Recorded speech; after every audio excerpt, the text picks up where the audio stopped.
All right, Mayor Heading, I have my devices rolling, and the floor is yours. Great, thank you. Good evening. This is the regular meeting of the City of Morro Bay City Council. It is Tuesday, May 11th, 2021. It is 5:30 p.m. This meeting is being held via teleconference. Pursuant to Section 3 of the Executive Order N29-20 issued by Governor Newsom on March 17th, 2020, this meeting will be conducted telephonically through Zoom and broadcast live on cable channel 20 and streamed on the city website. Please be advised that pursuant to the executive order and to ensure the health and safety of the public by limiting human contact that could spread the COVID-19 virus, the Veterans Hall will not be open for the meeting. Thank you. With that, I will ask the clerk to establish a quorum, please. Mayor, Councilmember Addis. Here.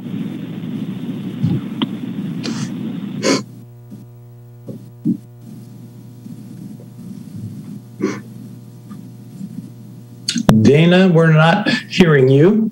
You're frozen, Dana.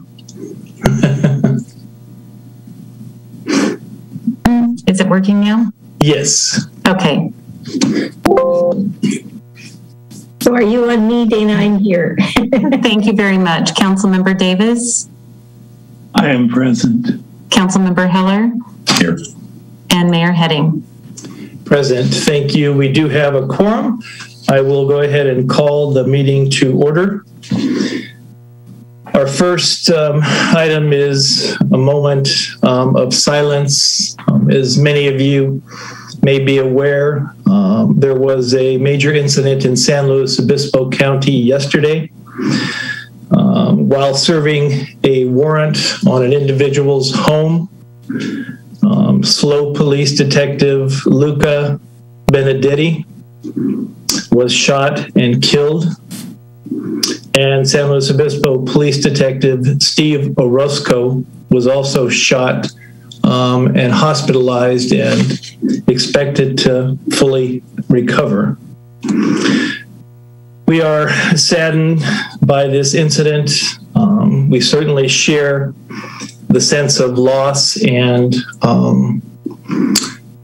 unbelievable sadness associated with such an incident in our county or literally anywhere. Our hearts go out to the families of Detective Benedetti and also Detective Orozco. And we have asked for the flags to be at half-mast in honor of these two officers, one who gave their life and the other who was injured and shot as a result of this incident. So with that, I would like to ask for you in your own way to just honor these individuals, their families. May they be in your thoughts and prayer, and let's take a moment of silence.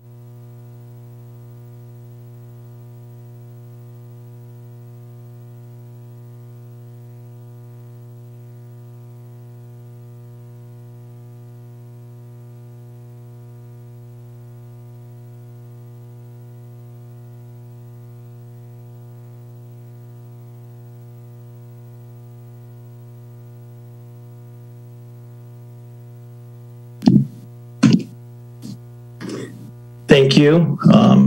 And can I ask Councilmember Heller, would you lead us today in the Pledge of Allegiance, sir? I'd appreciate that very much. Sure. Ready, begin. I pledge allegiance to the flag of the United States of America and to the republic for which it stands, one nation under God, indivisible, with liberty and justice for all. Thank you, Councilmember Heller. Very much appreciate that. With that, I'll ask if our city attorney, Chris Neermeyer, do we have a closed session report, sir? Good evening, Honorable Mayor. No closed session items to report. Okay, thank you, Chris, for that. We'll move to Mayor and Council members' reports. Let's start with Council Member Davis. Anything to report, sir? Yes, thank you, Mr. Mayor. Tonight I want to recognize one of our special citizens, Tom Hafer.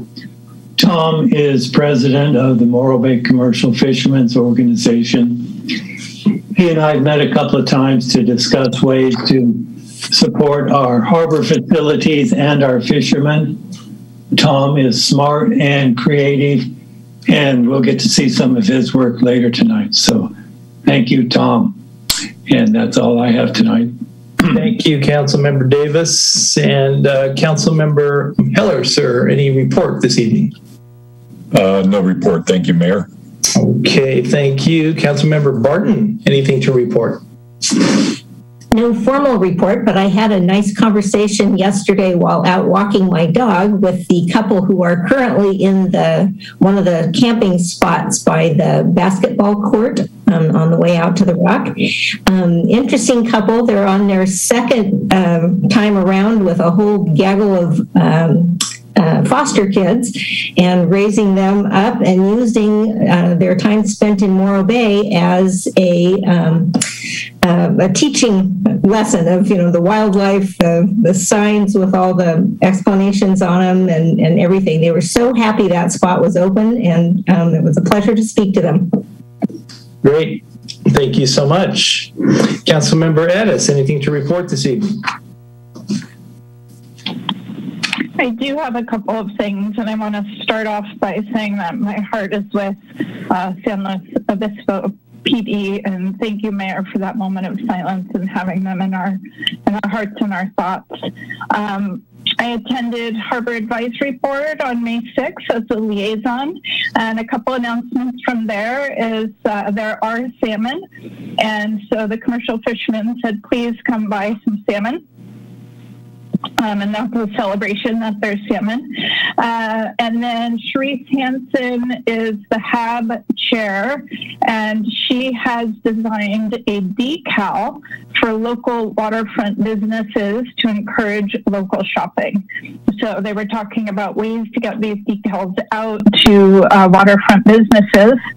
And then the Boatyard Marketplace had a soft opening on Saturday. And so all of you are encouraged to go down and visit the new Boatyard Marketplace that's finally able to open. And on June 26th is the Harbor Swap Meet. So that's a somewhat newish event that's been growing over the past few years. So the public is invited. And then on May 17th, I will be hosting Commissioner Fornaciari on Afternoons with Addis to talk about redistricting for SLO County. He is assigned to our region.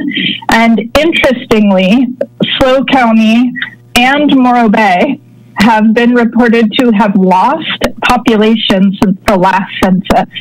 So you can come and find out what that means in terms of new voting districts and what that looks like actually across California.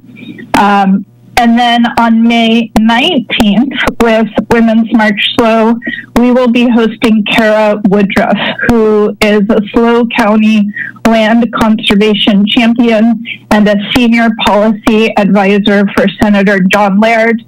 She has done a lot of conservation work across SLO County, so she'll be sharing some of the projects she's been working on, as well as how you can get involved. And I should mention that Kara also serves on the Diablo Canyon Decommissioning Engagement Panel, so has a lot of information there. So upcoming events include the Swap Meet, June 26th, May 17th, Commissioner Fornaciari with me. You can find out about that on my social media, Afternoons with Addis, and May 19th, Kara Woodruff on Women's March SLO. We'd love to have the public at all of those events. Thank you for those announcements. Very much appreciated. Wanted to give you all an update on COVID-19. Fortunately, we are declining significantly in the number of cases that we're seeing in San Luis Obispo County. Total of 21,307 cases as of today, with 14 new cases and Our 14-day average has declined dramatically over the last month. We remain at 260 deaths. Interestingly, some new data out in San Luis Obispo County on the COVID variants that are beginning to show up.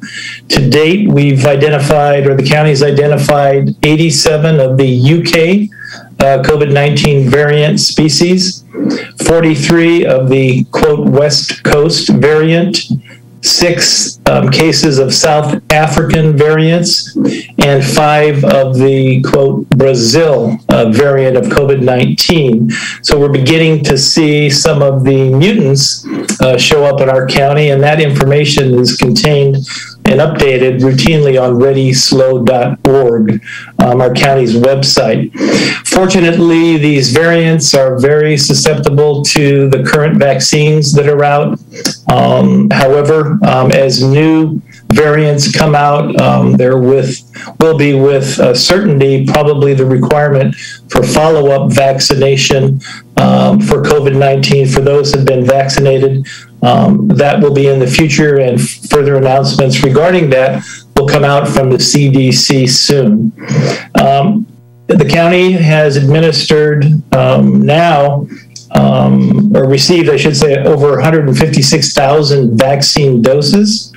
There are 71,000 individuals in San Luis Obispo County that are fully vaccinated, 35,000 that are partially vaccinated, and if you add that up, we're right around the 45% total with either one or more vaccinations administered to individuals.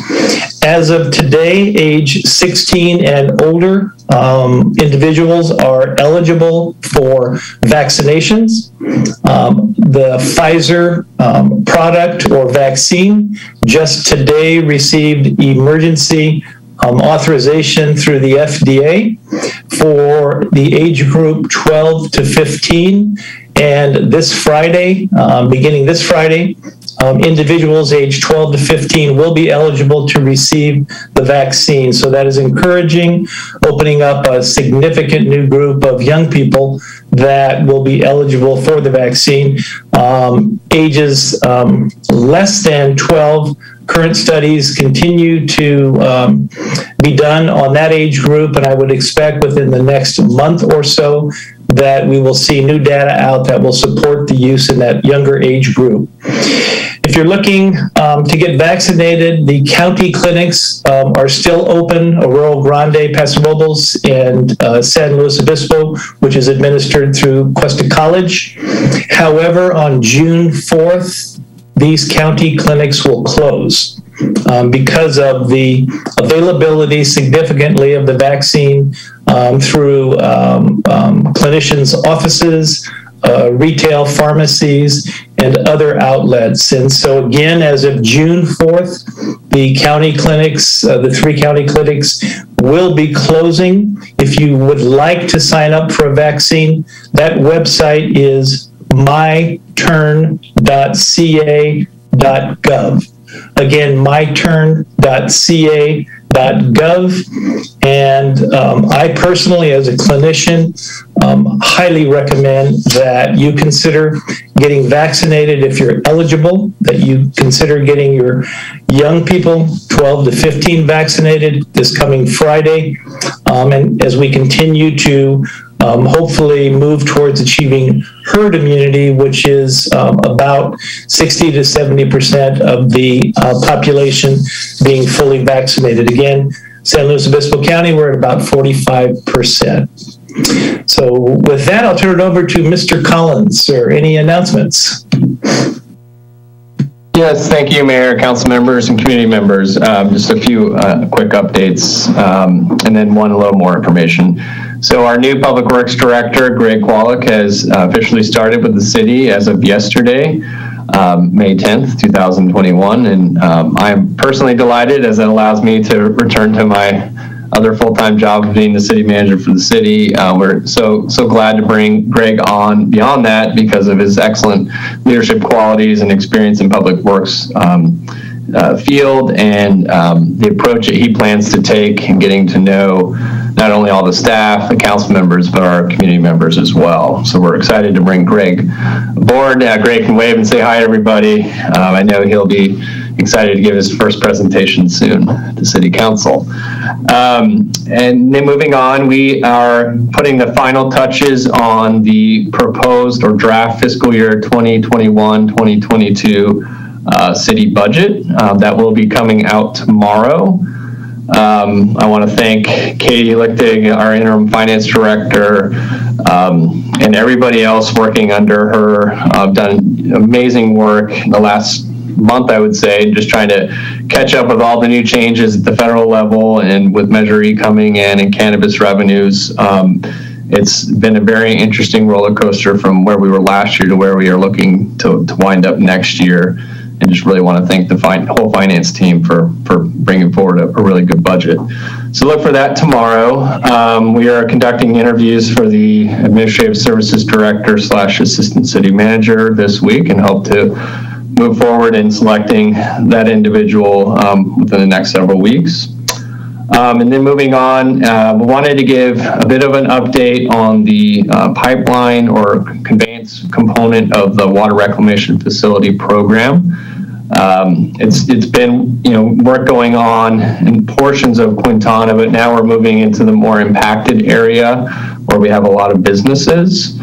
And so first and foremost, wanted to issue an apology for some miscommunications. Our contractor Anvil and our program manager Corello engineers are doing their best to meet important deadlines and make sure we're moving forward expeditiously. And in some cases, we move forward without connecting the communication piece, and that falls on me. So we do apologize to the businesses who saw a lane closure without advance notification, but our communication team has reached out to virtually every business in the impacted area.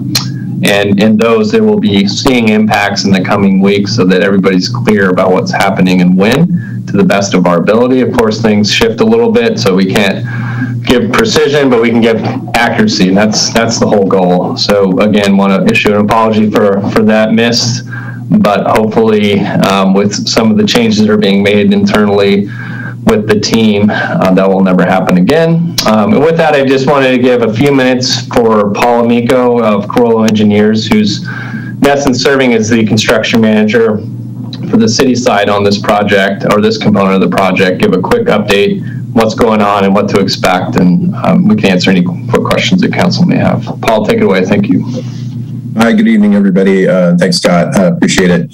We do have quite a bit of activity going on around the city. I think as you all drive around and before I go into that, I also want to recognize Sarah Rossetto, who is our outreach lead, joining me tonight for any other questions about specific communication approaches we're using and anything else related to outreach. So as I was saying, we have a lot going on around the city right now. Anvil is actually working in several different locations. Both pump stations are under construction. There's pump station A down by the treatment facility, the existing treatment facility. Pump station B by Limos.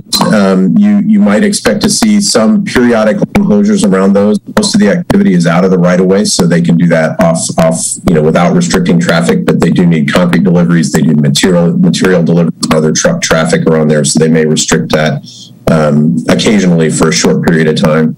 The miscommunication that Scott was referring to was our utility investigation activity that's ongoing. Anvil is required not just by law to put their eyes on all existing utilities or known utilities on the street, but they also need to do this so that they can understand where the utilities are so they don't strike them as they're digging, and also to get ahead of any potential conflicts that we might have with the pipeline so that we don't delay those crews.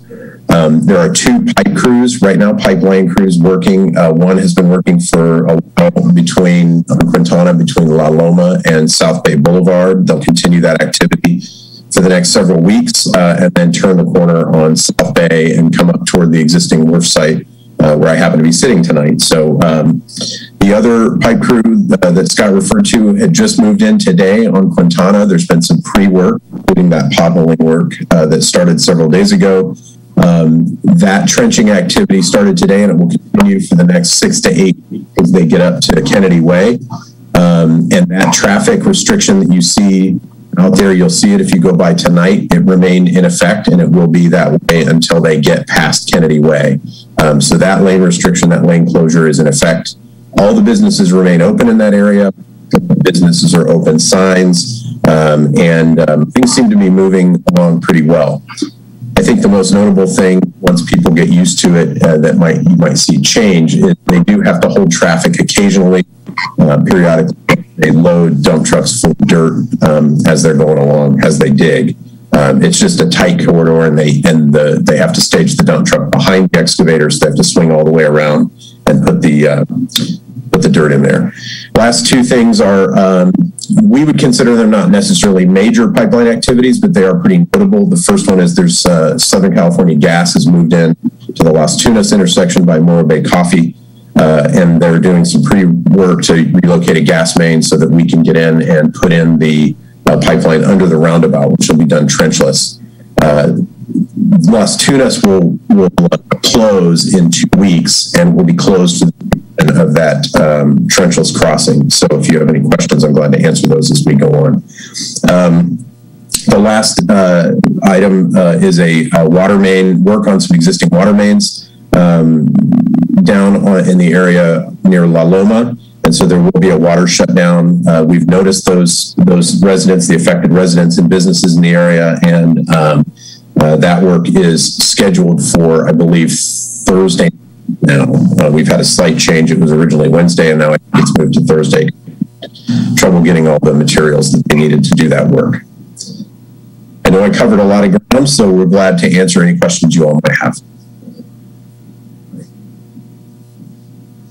Paul, could you remind everyone, Ed or Sarah, about I believe, your monthly reporting meetings that you have sponsored by the Chamber, date and time? Go ahead, Sarah. Sure. Hi, everyone. I can speak to that. Yes, we do have a virtual office hours with the project team scheduled on the first Friday morning of every month from 8 to 9:30 a.m. The information is available on morrowbaywharf.com. And we take reservations for that just so we know how many people to expect, but everyone can join, and those are held via Zoom. So we are doing them every month this year, except in conjunction with the 4th of July holiday. The one thing I will add, just before we do pause for some more questions, if there are any, is our notification requirements that we're asking Anvil to do is the potholing crew is actually going to be a moving lane restriction as they move toward the roundabout and then jump the roundabout and go continue on Fontana. So what you can expect in those areas is a notice to be given to you if you're in the area where they planned a pothole on that day. You'd get a notice the day prior to say, hey, we're going to be out here, we're going to restrict lane, there'll be some lane restrictions around that, but no full road closures to that work. And then the other notification that we have is we notify affected residences and businesses 7 days prior to any road closure, any full road closure and detouring that we would have to do.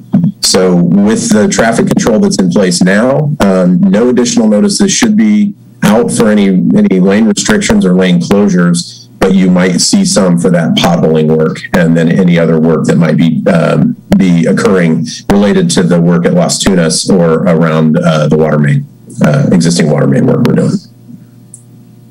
Thank you, Paul. Scott, did you have further announcements, sir?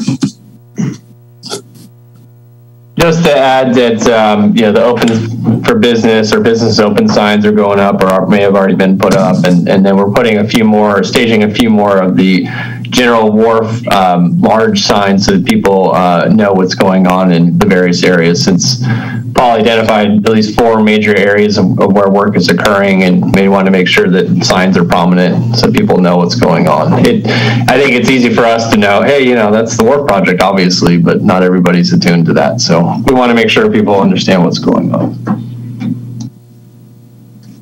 Okay. Thank you, Scott. Very much appreciate it. Thank you, Paul, and thank you, Sarah, for updating us on that. We appreciate it very much. Mr. Collins, did you remind our new Public Works Director of the city ordinance that disallows the wearing of ties during council meetings? Perhaps you may want to orient him to that in the future. Yeah, I'll remind him tomorrow. Thank you very much. I appreciate that. Welcome, Greg. It is a pleasure to have you aboard. With that, I will go ahead. We have a couple of presentations this evening. The first, I want to welcome Peter Williamson from San Luis Obispo Council of Governments. I believe we'll get an update on the Bike There program. So, Peter, take it away and welcome. Good evening, Mayor Heading, council members in Morrow Bay. My name is Peter, and I'm a program coordinator at the San Luis Obispo Council of Governments. SLOCOG is our region's agency responsible for transportation planning and funding. Councilmember Davis is on our board, and I'll get to more of that in just a minute. And I don't see any thumbs up, but I'm assuming you can see the presentation if there's no objections. So I want to invite everyone to Bike There anytime, Thursday, May 20th through Sunday, May 23rd. And, that's pretty much it. But hopefully your question is the classic where. We have over 125 participating locations in the county, including where we used to meet in person to do this thing, City Hall, the library, the chamber, Morrow Bay High, and many more. For a list of those locations, you can visit rideshare.org/bike there and take a look at the map. Now, when you bike to any of these locations, you'll see a sign like the one pictured here with a QR code you can scan for mailed prizes and the chance to win that folding electric bike. Now, we are partnered with Public Health, and I can say with confidence this is one of those events very unlikely to get canceled. Each participating location will have some safety signage, probably visualized based on your experiences this past year. And we also have the CMS signs you see when there's construction or something important happening. And we were unable to coordinate a CMS in Morro Bay, but we do have one on Los Osos Valley Road going into Los Osos and Ocean Avenue in Cayucas. Also note, kind of a shout out to the San Luis Coastal Unified School District, did a little encouragement and education for the kids on what was normally Bike to School Day this past week. All right, safety first, of course, but awesome prizes, definitely a close second. You can avoid those terrifying interactions with other humans. We'll mail a Bike There buff and sticker to the first 500 participants visiting any location. So when you scan the QR code, you drop in your mailing address to participate. You can also earn the Bike There t-shirt that's pictured by logging a few extra trips anytime May and June at irideshare.org, which is our region's trip matching and trip logging platform. And while you're on a rideshare, you can also compete with your school or your employer or friends to win a title trophy, which can be defended or stolen in next year's challenge. I don't think we've had one of these titles go to the North Coast yet, so that'll be pretty exciting. And then we also want to encourage you to use the hashtag Bike There so the community can celebrate biking and walking together. You can also email any photos to info@rideshare.org if you're not on social media. And thank you to Council Members Davis and Addis for helping us spread the word here in Morro Bay. And if any other council members would like to support us in that way with your channels, please let us know. All right, back to your regularly scheduled programming. What the heck is SLOCOG again? Every 4 years, regions all over the country do what's called a Regional Transportation Plan, or RTP update. This plan coordinates with the state and the feds to direct funding priorities for the near and distant future. You might have questions or comments like, why are there not more bike paths along the North Coast to make participating in Bike There safer? Or why don't I have faster internet for this work from home thing? Why doesn't the bus stop here? Why don't they widen the 101 for more cars? If you have questions or priorities for your community, now is the time to speak up. There are 5 key surveys to direct planning through the year 2045, from the commute to housing, everything related to how we get around, do the things we do. Each survey will probably take about 15 minutes. Just like me, you've had these conversations behind the closed doors. What needs improvement? I'll just talk about it. Visit SLCOG.org/engage on the slide there and ask for those changes that you wish to see. All right, hopefully future Bike Month events will have some awesome infrastructure priorities from that RTP. Get out there, Bike There, May 20 to the 23rd. Take those RTP surveys now And that's it. Thank you to the council for allowing me to present. If you have any questions, I'd be happy to answer. Hey, thanks, Peter. Very much appreciated. That's a cool bike that potentially could be won. It's pretty spiffy. Any questions from council members for Peter? Hearing none. Again, Peter, thanks so much. We appreciate it. And thank you, Councilmember Davis, for leading the charge for us, representing us at SLOCOG. Okay, with that, we're going to move to a presentation by Mr. Richard Sadowski. Richard received a grant from the city, oh gosh, was it a little over a year or so ago, Richard? And I believe you've got an air quality monitoring report for us. So welcome. I'm going to share the screen for you, Richard, and then you can just let me know when to change the slides, okay? Perfect. Thank you, Scott. Sure.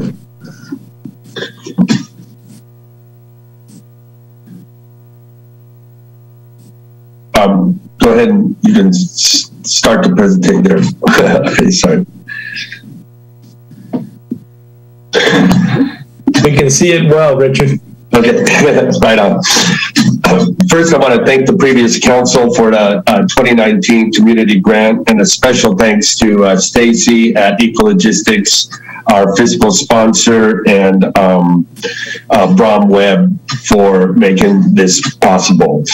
Homefront EJ received a grant for $4,230 for a handheld air monitoring device. And the money was spent for the device, insurance, and our fiscal sponsor. Next slide, please. The Morrow Bay Estuary Air Monitoring and Beam Project. Basically, what I'm going to present is the field note summary of the CO2 monitoring that was done around the predetermined route. In addition, there was about 34,000 air quality data points collected, over 500 hours of volunteer time. And we also did a Embarcadero walk and have a stationary location that we monitored from near downtown. Next slide, please. The 10 locations that we picked were around the estuary. The first location being the Cloisters, and then we went Highway 41 and Highway 1 intersection, Morrow Rock, Triangle Park, up to Black Hill, which we relocated after the COVID pandemic started and the road was closed. We relocated to the Morrow Bay Golf Course. Then we went to Turi Road, the Autobahn Lookout around the estuary in Los Osos, Sea Pines Golf Course. And then also we were initially at Spooner's Cove, but then the road closure during COVID, we relocated the location to the entrance to the park there. And then also South Bay Boulevard and LOVR. What we did, the methodology, we took 10 CO2 readings at each location. While Brom was taking the readings of the CO2 with the handheld, I would get a wind. I used a wind app to get wind and speed and direction, and also recorded the local weather condition. As you know, all of us who live here, the weather can be very different in the different locations around our locations here. And then about halfway through the project, we reversed the route from 10 going back to the 1 just to get a comparison data between morning and afternoon for that locations. Next slide, please. These numbers basically show the averages for the location and also the averages for through the year for the location. It was we collected data bi-monthly, and these averages are recorded here. The take-home number that I want to kind of show is the 456.3 number, which is the average that we've collected over the year, and quite a bit higher than the safe level of the 350 parts per million that scientists are proposing. Next slide, please. This slide shows the current level of carbon dioxide level in the Northern Hemisphere, which is measured at Mount Mauna Lea in Hawaii, which shows 417 parts per million. It started in 1958, and one of the other things that it shows here, this graph shows, is the fluctuations between the summer months, where the carbon dioxide and the trees are sucking the carbon out of the atmosphere, and then in the winter time when it starts to increase. And these fluctuations were witnessed by our data through the year as we collected it. Next slide, please. About halfway through the project, in the fall quarter, we started collaborating with the Marine Science Division of Cal Poly's Carbon Lab, who are measuring carbon dioxide levels in the water around the estuary. And one of the things that they do is the similarity. I just kind of wanted to show this one, the similarities between our locations and their locations around the estuary. And one of the things they did is they added a location on Terry Road since we've started collaborating together. Next slide, please. This is a closer look at the ocean acidification crew from Cal Poly's locations. They start at the T-Pier, Tidelands, they go to Bayside, and then they've added that Terry Road location, and then they go to Los Osos by the Autobahn there, and then Bayside and Bayview and Sea Pines Golf Course around that estuary. And they also, depending on the tide, they reverse the location, the locations on how they measure it based on tides. Next slide, please. Here's an example of here's a picture of the AirQual Air Series 500 air monitoring device, and a picture of the OA crew from Cal Poly, Shay, Amanda, and Dr. Bachman, Emily. Next slide, please.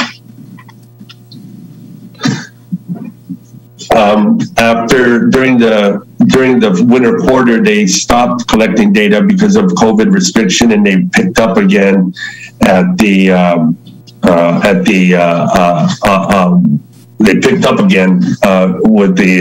the measuring of the OA. The OA picked up, and they picked up also a student, Stephen, who's a graduate student and is working with Dr. Bachman on studying the ocean acidification. Next slide, please. This is what the OA crew is studying: the convection cycle, the effects of the atmospheric CO2 as it relates to the health of the estuary, and also the water quality and the carbon dioxide levels inside the water, and how it affects and endangers or affects the health of our estuary. Next slide, please. Here's kind of referencing the Keeling Curve. In 1990, they started recording also the carbon dioxide levels inside the water and relating it. And what you'll see here is that as the increase of carbon dioxide levels in the atmosphere go up, the water carbon dioxides go up, and then the pH of the water is going down, creating ocean acidification and compromising the estuary. Next slide, please. This is a view of the estuary, and one of the major benefits of what we have here in the estuary is it's a blue carbon. sink. And an interesting fact is 1 acre of eelgrass sequesters an equivalent amount of atmospheric carbon dioxide as an acre of the Amazon forest. And also what science is showing is some of the aquaculture of oyster beds is complementary to the health of the eelgrass, which is interesting. Next slide, please. And then in the conclusion of what we have is that we all need to get educated more and the importance of the eelgrass and the importance of the estuary as a blue carbon sink. And then this is just shows a nexus of the collaboration since we started the project. Next slide, please. And I want to thank the mayor and the city council for our opportunity to present the MBeam project to you, and I want to have any questions or comments, or if you guys want to comment or questions that are available right now. Thank you. Richard, excellent presentation, really exciting work. One of the questions, I think you had noted a CO2 level of greater than 350. Are there, I'm on the APCD board, Air Pollution Control District board at the county level. Are there varying levels of CO2 that have been identified with certain higher levels of toxicity? I'm not sure how to ask the question, but what's the gradation for that? Do you have any sense of that? Well, one of the things that what we're finding out is we've contacted APCD as well, and they don't measure carbon dioxide levels. So, a lot of times we're under the assumption that, we're at a certain level, but what we're finding out as at ground level where we're measuring, the levels are quite a bit higher, as we were witnessing, like you said, we were witnessing 400, we got 456 parts per million, which is quite a bit higher than even what Mount Mauna Lea, what they're measuring in the Northern Hemisphere, which is what, 417. 417, yeah. Yeah, and then this affects, and this the correlation, the convection cycle correlating how it is affecting the ocean and the oceans, the health of the oceans and the ocean acidification is interesting. Well, good, and very exciting work. And let me just ask council members, any questions of Richard? Yes, if I may, Mr. Mayor. Yes, please. Richard Davis. Richard, were you able to coordinate your work with the National Estuary Program and help them with their data bank? Yeah, we did talk to the NEP and let them know what we're doing, and really kind of working through Dr. Bachman at Cal Poly, and she's coordinating with the NEP as well. And they're focused on health, the ocean health. They're more focused on the water part of it. And so correlating the ocean acidification and atmospheric CO2, that is some of the challenges that we're facing, and understanding and getting that education across that there's that correlation. Okay, well, thank you so much for taking this project on and spending the time on it. Thank you. Councilmember Heller, I see your hand, and then Councilmember Addis. Yes, thank you, Mayor. So, Richard, this is great work. I'm really impressed with what you've been doing. I think it's great that you're collaborating with Cal Poly. Is Cal Poly using your data and incorporating them into their study, or are you just sharing information that they are interested in, or how does that work? Yeah, they're actually incorporating into their study ocean acidification, and one of the preliminary, it's hard to make any kind of final conclusions, but what they're seeing is that toward the mouth of the estuary, the ocean seems to have a lower carbon dioxide level, so it's actually pulling the carbon dioxide from the atmosphere into the water, whereas as you go toward the back bay, the reverse is occurring. So the students are actually integrating this data into their studies and into their projects. Oh, that's great. That's interesting. You're just a great example of a citizen scientist who's interested in our environment and climate change, et cetera, and is doing something about it, and have a lot of respect for you and your team. So thank you for your efforts. Councilmember Addis. I just simply wanted to say thank you, Richard, for this. It's super important, and the liaison to the National Estuary Program, and I think it's one of Morrow Bay's greatest assets, and appreciate you taking the time to do this for Morrow Bay. Thank you. I'll echo that, Richard, and thanks. The presentation data was very clear and succinct and easy to understand. So I appreciate that, and hopefully the work will continue, and we'll continue to learn more about how to protect our beautiful bay. Thanks so much for being here, Richard. Thank you, and I appreciate it. We hope to continue as well. Okay, thank you so much. Have a great evening. You as well. Thank you. That brings us to public comment. This is general public comment for items on the agenda for which you're unable to stay and make public comment during the time they're presented, or for anything in general you'd like to raise with regard to the city.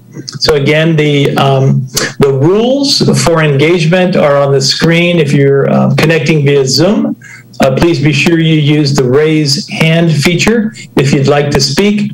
And if you're calling in, please press *9 to raise your hand, and you will be recognized by Anthony. So with that, again, general public comment is open for items on the agenda for which you cannot stay, or for items that you'd like to raise regarding the city. Anthony, is there any public comments, sir? Yes, thank you, Mayor Heading. I see Joe Benson with his hand up. I'm going to go ahead and unmute him. Okay. Okay, Joe, you should be unmuted. Welcome, Joe. Good evening, Mr. Mayor and City Council members. My name is Joe Benson. I live in San Luis Obispo, and I'm here tonight in my capacity as the 2021 president of the County Bar Association. After 1 year delay due to COVID-19 restrictions, a special traveling exhibit from the Library of Congress has arrived here in San Luis Obispo County. This exhibit commemorates the centennial anniversary of the 19th Amendment, which guaranteed and protected women's constitutional right to vote. As I think you would all agree, the only thing better than celebrating the 100-year anniversary of a historical event is to celebrate the 101st anniversary. The exhibit is titled 100 Years After the 19th Amendment, Their Legacy and Our Future. It is a seven-banner freestanding exhibit which features historic photos and artifacts, details the story of the battle for ratification, highlights key moments in the suffrage movement, identifies issues of gender equality that remain today, and celebrates Black, Indigenous, Latina, and Asian American suffragists. This exhibit was curated by the Library of Congress and received the 2019 GDUSA American Graphic Design Award. The Bar Association was able to obtain this exhibit in partnership with the League of Women Voters of San Luis Obispo County, the San Luis Obispo College of Law, the Women's Lawyers Association of San Luis Obispo County, and 2 private donors. The exhibit is on display now at the San Luis Obispo County Public Library. That's at 995 Palm Street in SLO, and will be there until September 18th before departing to its next city. It's free to view and open to the public. Now, I hope you all will help us get the word out in our county about this great exhibit. We're especially focused on ensuring educators know about it and that students are provided an opportunity to view it and learn from it. Thank you for your time and attention. Thank you, Joe, and thanks for taking the time to be here this evening. Anthony, next public comment, please. Yes, thank you, Mayor. I see Jeremiah O'Brien with his hand raised. Okay. Okay, Jeremiah. Welcome, Jeremiah. Yeah, good evening, Mr. Mayor, City Council, City staff. Geez, I'm probably yelling into this thing. Sorry. Yeah, I was just calling to see, I know that I was notified that you've received some correspondence from the Morrow Bay Commercial Fishermen's Organization, and I was wondering if that was going to be coming up on the agenda this evening? It is. Okay, then I'll just hold my comments until then. Okay, thank you, Jeremiah. Okay, thank you, Mr. Mayor. Yes, sir. Next public comment, Anthony, please. Yes, thank you, Mayor. I see Glenn Silloway with their hand raised. Okay. Welcome, Glenn. And you should be unmuted.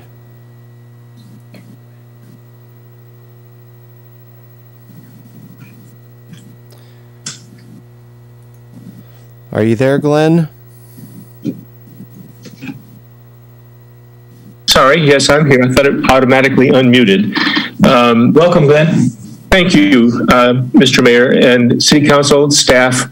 My name is Glenn Silloway. I am the co-chair of the Morrow Bay Open Space Alliance, and I'm just coming here tonight to give you some good news.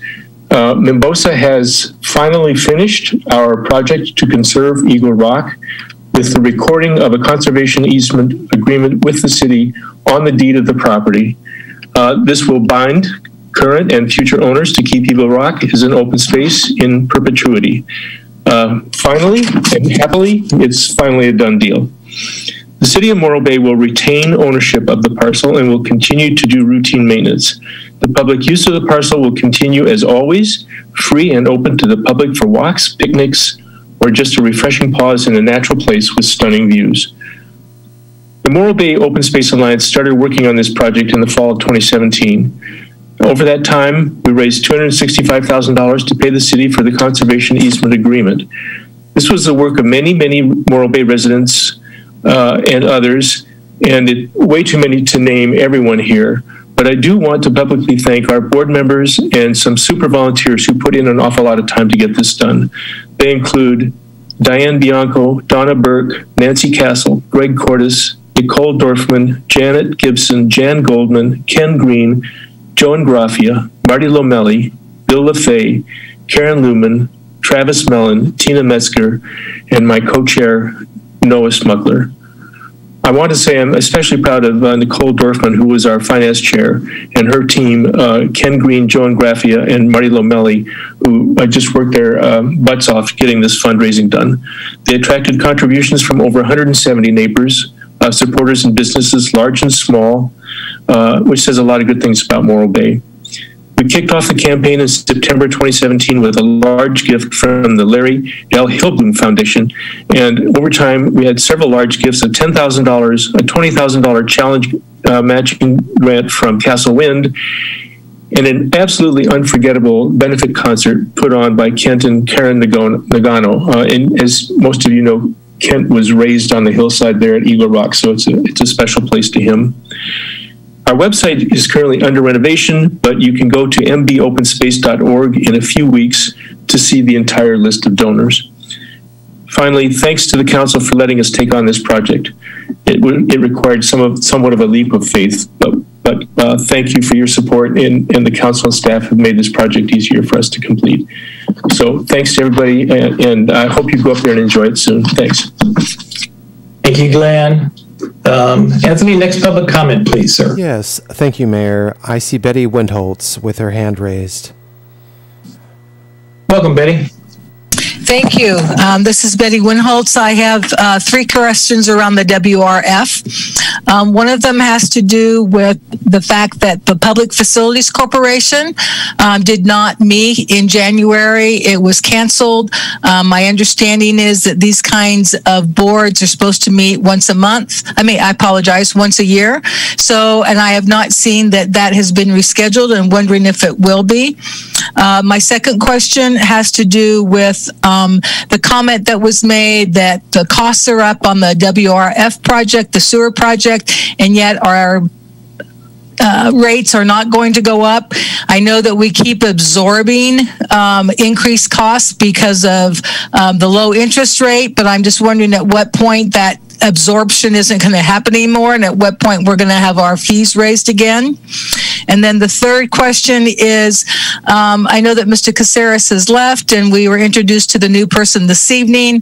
Could you please clarify for me? I thought we hired a person to be the overseer of the project and not a company. Am I wrong in that, and that we hired the company, not an individual? Thank you.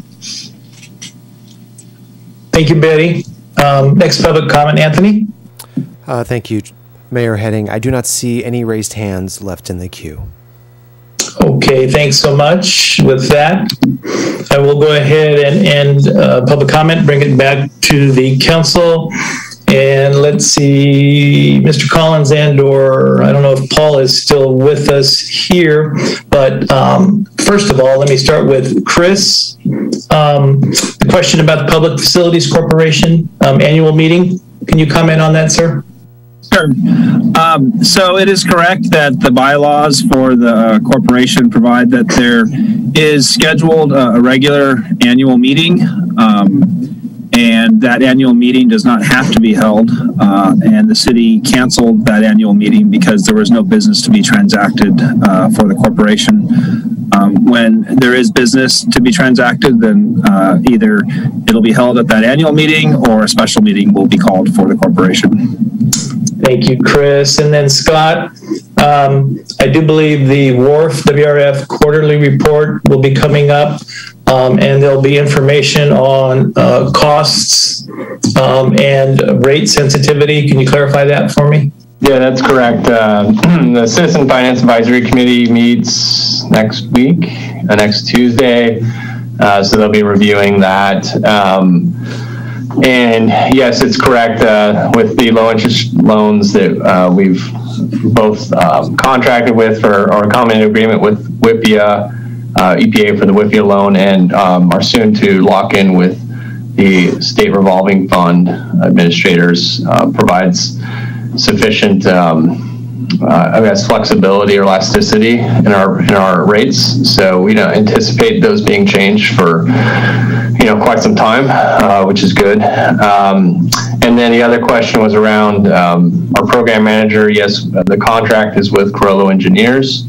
Of course, having a single contact, it makes for better communication and expediency, and a focal point for accountability. Eric Caceres was in that role. He left the firm, and Kyle Rohrer has stepped into that spot. Thank you, Scott. I appreciate that clarification. But that brings us to item A on the agenda. This is the consent agenda.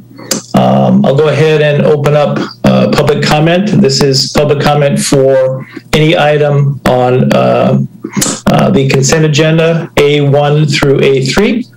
And Anthony, is there any public comment, sir? Thank you, Mayor Heading. I do not see any raised hands in the queue. Okay, I'll go ahead and I will close public comment on the consent agenda, bring it back to council, and either entertain a motion for approval, and or if there's an item you'd like to pull, let me know. I'll move to approve the consent agenda. Is there a second? I'll second. Motion by Councilmember Addis to approve the consent agenda, items A1 through A3, second by Councilmember Heller. Any further discussion on this one? Hearing none, I'll ask for a roll call vote, please. Councilmember Addis? Yes. Councilmember Barton? Yes. Councilmember Davis? Yes. Councilmember Heller?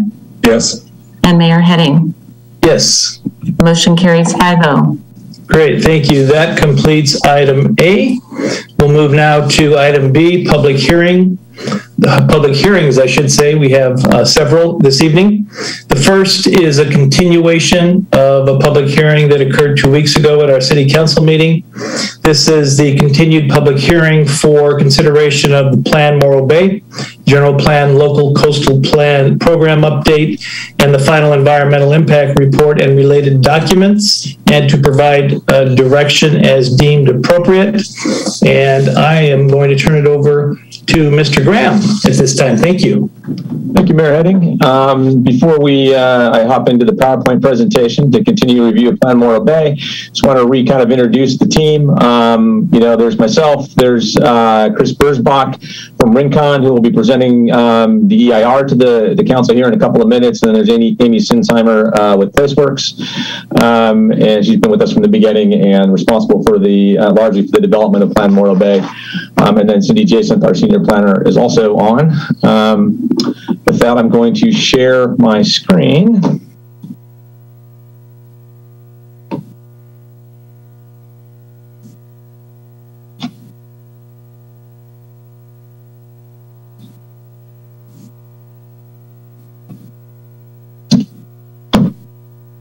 So this is a continuation from a review of Plan Morrow Bay. We completed review through the introduction, from the introduction through the economic development element, and left off on circulation. There were a couple of items that the council raised at the last meeting, and I wanted to kind of go over those. One of them was related to the affordable accommodations policy that applies to our lease front properties, and was the affordable accommodation requirement that states that 25% of any hotel units that are on the waterfront would be rented at rates that are of lower cost. And there was concern, from our leaseholder group, as well as from council. I was able to get on a call with Kevin Kahn from the Coastal Commission to ask, about what flexibility we have with regard to that specific policy and or implementation action. They were receptive to us deleting that requirement. And so you see in the staff report, we would be looking to delete implementation action LU 13, which refers to the 25% lower cost accommodation requirement along the waterfront.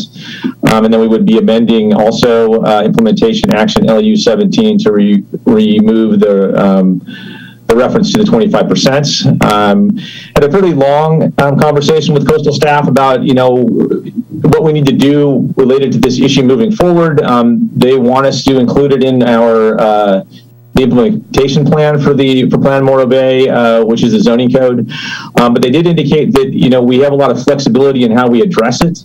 And so we'll be developing policy that'll come back before the council that reflects options for how we look at this. They did suggest that we make it really clear that you only have to provide 25% for higher end rooms, not moderate rate ones. And then they suggested that we are able to reduce that number further if the project provides public amenities, which all of our waterfront projects, when they come forward, have to provide. So that was also good news. And then they, again, suggested that we take a look at some of the recently adopted LCP policies for the City of Pacific Grove, and so we'll be doing that as well. I will need, so this will require some direction from council this evening. So if you do want us to make these changes, I would like at least a head nod from 3 of you, so that we can bring it back on the 25th when hopefully council conducts its final adoption of the document. The other item was the issue related to the panorama tank sites located at 3300 Panorama that was raised by Kristen Headland related to the land use changes for that. We were able to finally confirm that the city did change the land use back in 1995 from industrial to moderate density residential, which is 4 to 7 units per acre. Our land use maps and the ones that sit in the walls behind me actually show it as medium density, which is 7 to 15, which has been certainly a point of angst for the community up in North Morrow Bay anyway. So we did make that change because that's an error. And that change is reflected in the maps in the updated Plan Morrow Bay. Moving on from that, and we did have Rincon, our environmental consultant, evaluate that change and to see if there was any needed revisions to the EIR to reflect it.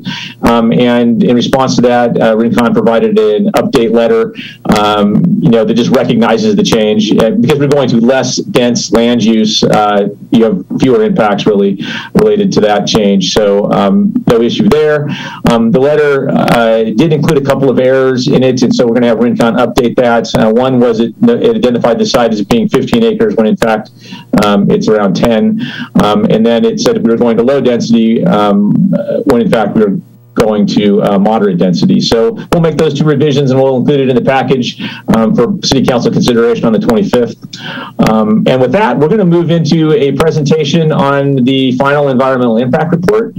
And then when we're done with that, we can hop back into review of Plan Morrow Bay. I'd like to introduce Chris Burzbach with Rincon Consultants, who is going to provide the presentation for the EIR. And we have slide 1 up. Chris, if you're ready to go. Scott, just one sec. Did you want a head nod now with regard to the changes we're not voting formally, but you just want a head nod to incorporate those now? Yeah, if there's concurrence, so I can bring that back. You'll make the final decision hopefully on the 25th, but I'd like to see a few of you thinking that, yes, that sounds like a good idea. So I can. Okay, so if I can get a full view, council, I'll just see your head nod. Looks like I have head nods. Yeah. Okay. That's for me. Got it. Okay. Thank you very much for that, Mayor. Yes, sir. Okay, go ahead. Thank you. Sorry to interrupt. Well, thank you, Scott, for the introduction. Thank you, Mayor Heading and members of the council. My name is Chris Burzbach. I am a senior environmental planner with Rincon Consultants. We've been working closely with city staff and with Amy at Placeworks on the Plan Morrow Bay updates and the environmental impact report for this project. So I'm going to talk briefly tonight about the environmental review process for the general plan and the local coastal program update, or Plan Morrow Bay as we're calling it. I know you're familiar with the plan, but this is the first time the environmental review for this update has come before council.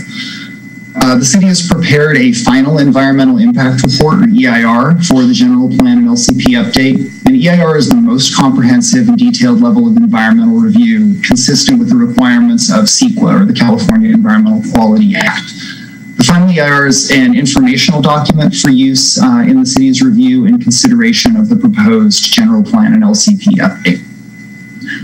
This EIR is what's referred to as a program EIR, which means that the EIR provides a region-wide assessment of the potential impacts of all reasonably foreseeable construction, operation, and routine maintenance activities that could occur with implementation of Plan Morrow Bay. The review process is a public process, and the draft EIR was circulated for public review in November and December of 2020. The city received 5 comment letters on the draft EIR during the public review phase. 2 of those were from public agencies, the Department of Toxic Substances Control and California Department of Fish and Wildlife, and 3 of those letters were from members of the public. The comments submitted on the draft EIR didn't raise any fundamental concerns regarding the adequacy of the EIR analysis. They were generally about the general plan update itself and the supporting documentation for the plan, and in a couple of cases with specific regard to the comments we received from the Department of Fish and Wildlife. Those comments resulted in clarifications to the EIR mitigation requirements, which were intended to facilitate effective implementation of the required mitigation. The final EIR is comprised of the draft EIR that was publicly circulated, the public and agency comments that we received during that public review process, and written responses to each of the comments received on the draft EIR. And each of those components of the environmental review process is consistent with all the applicable requirements described in the state CEQA guidelines and in the Public Resources Code. Next slide, please, Scott. Thank you. The purpose of this slide is to show the range of environmental topics that are considered in the final EIR. These are described in the state CEQA guidelines and are required to be evaluated as part of the environmental review process, and they include environmental issues which are not significantly impacted by the general plan update, as well as those for which required mitigation has been identified, and a couple of topics where the final EIR identifies significant and unavoidable environmental impacts, which we'll put up on the screen in a later slide and talk about in more detail. Next slide, please. This slide shows the CEQA process from start to finish. For this project, this EIR has been a 3-year effort, completed alongside preparation of Plan Morrow Bay and culminating in the plan and the final EIR that's before the City Council this evening. If the EIR is certified and Plan Morrow Bay is adopted, staff would file a notice of determination with the county clerk. Next slide, please. This slide focuses on the current steps that are before the council. With the Planning Commission's recommendation to adopt Plan Morrow Bay and certify the final EIR, the council's final steps include making the Sql findings that are part of the resolution before your council, as well as adopting a statement of overriding considerations for the significant and unavoidable environmental impacts of the project. Next slide, please. Here we see a summary of the major environmental topics that are evaluated in the final EIR and the mitigation requirements. The required mitigation includes San Luis Obispo Air Pollution Control District standard requirements for construction equipment, revisions and additions to goal and policy language from the draft general plan and LCP update to ensure that the final Plan Morrow Bay goals and policies are designed to minimize environmental effects, such as biological and cultural resource avoidance measures for construction projects, wildlife movement corridor protections, and construction noise reduction policies. And then finally, mitigation for transportation impacts includes the addition of specific pedestrian facility improvements that were identified by the city's transportation consultant to the list of planned circulation improvements in the general plan circulation element. And it's important to note here that all but one of the required mitigations that are identified in the final EIR were revisions to specific policy language in the draft general plan update. The only mitigation measure that was not a policy revision, the APCD or Air Pollution Control District requirements for construction equipment, that's a standard mitigation measure recommended by the Air District, which they recommend generally for new construction projects, which is why that's included. Next slide, please. So, in spite of these mitigation requirements, there are two environmental topics for which the final EIR identifies significant and unavoidable or Class 1 environmental impacts, and these are shown on this slide. For air quality, the final EIR concluded that the projected increase in vehicle travel would exceed planned population growth in the city. This is a specific criteria for air quality analysis used by the San Luis Obispo Air Pollution Control District for determining whether projects are consistent with the APCD's clean air plan for the region. In layperson's terms, projects exceed this APCD threshold when they envision growth that includes more non-residential development than residential development. So in Plan Morrow Bay, the reason we see this is because the general plan accounts for the city's Measure F growth management limit on residential growth, while also envisioning potential non-residential development in areas including the former power plant and wastewater treatment plant locations. For transportation, the final EIR concluded that future development in Morrow Bay would result in increased vehicle miles traveled, even with implementation of general plan goals and policies that are intended to support alternative transportation and minimize growth in vehicle travel. At its core, this impact overlaps with the significant and unavoidable air quality impact because it's the result of the way the transportation analysis accounts for potential non-residential growth that's identified in the general plan and LCP update. The transportation analysis in the EIR is based on the transportation report prepared by Central Coast Transportation Consulting, which was developed alongside the circulation element update. So as indicated on this slide, the final EIR is still required to identify the maximum feasible mitigation for significant and unavoidable impacts. However, because both of these impacts are directly related to the potential increase in regional vehicle travel, neither impact can be feasibly mitigated below the threshold of significance. So as a result, the air quality and transportation impacts are identified as significant and unavoidable in the EIR, consistent with the CEQA guidelines and the Public Resources Code. And with the exception of these impacts shown on this slide, all the other environmental effects of implementation of Plan Morrow Bay were found in the EIR to be either less than significant or able to be reduced below the applicable thresholds of significance with the required mitigation. In short, the general plan and LCP update provides a policy framework that effectively mitigates the vast majority of the environmental effects of growth in Morrow Bay over the next several decades to less than significant levels. Next slide, please. So this slide has a lot of text on it, but it essentially reiterates the statement of overriding considerations that are before the council this evening. Because the project would result in significant unavoidable environmental impacts described on the previous slide, the council would have to adopt a statement of overriding considerations that identifies the economic, legal, social, technological, or other benefits of the project, which the council weighs against any unavoidable environmental effects of a project. The overriding considerations that have been identified for Plan Morrow Bay are shown here. And with that, I want to thank Mayor Heading, members of the City Council for your attention this evening. I'm going to turn the presentation back over to Scott to discuss staff's recommendations, but I will be available throughout the evening if council has any questions about the environmental review process or the final EIR. So thank you, Chris. Thank you. Mayor Heading, would you like to take questions from council on the final environmental impact report now? We can do that since Chris is here. I'd be happy to entertain any council questions on that at this time.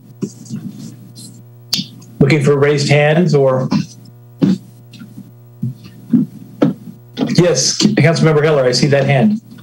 Yeah, at our last meeting when we reviewed the GPLCP, we talked about the development of commercial space, 3 million square feet, so which we thought might have been out of line, as well as 16,000 additional employees and so forth. Is that assumption, or is that part of the general plan impact the unavoidable impacts relative to traffic that are being discussed tonight? I would say yes, that the non-residential development that's envisioned in the in Plan Morrow Bay, specifically for the former power plant location and the former wastewater treatment plant location, those are the primary drivers of that large amount of non-residential growth. And as a result, those are the primary drivers of the increase in vehicle miles traveled that are described in the transportation report and carried forward into the EIR. And also, as I indicated in my presentation, the overlap that I would describe between those two significant and unavoidable impacts is because they're driven by the same change, which is that non-residential development. We actually have discussion in the final EIR alternatives section. There is one of the EIR alternatives, and that's a part of the EIR analysis that's required to comply with the CEQA statute. We talk about the relative impacts of an alternative that doesn't include substantial new development at those two locations and provide a relative comparison of what that would look like. So I'm just wondering, and it might be too late, I know we talked about it, but I'm just wondering if we should relook at those figures. Scott Graham, do you got any thoughts about that? I know we talked about it informally at the last meeting. Yeah, we did. So, Councilmember Heller, I think, it's because we took a land use that was industrial in sort of both instances and changed it to visitor serving commercial, which has a greater floor area ratio that's allowed there, and that's sort of what drives those numbers.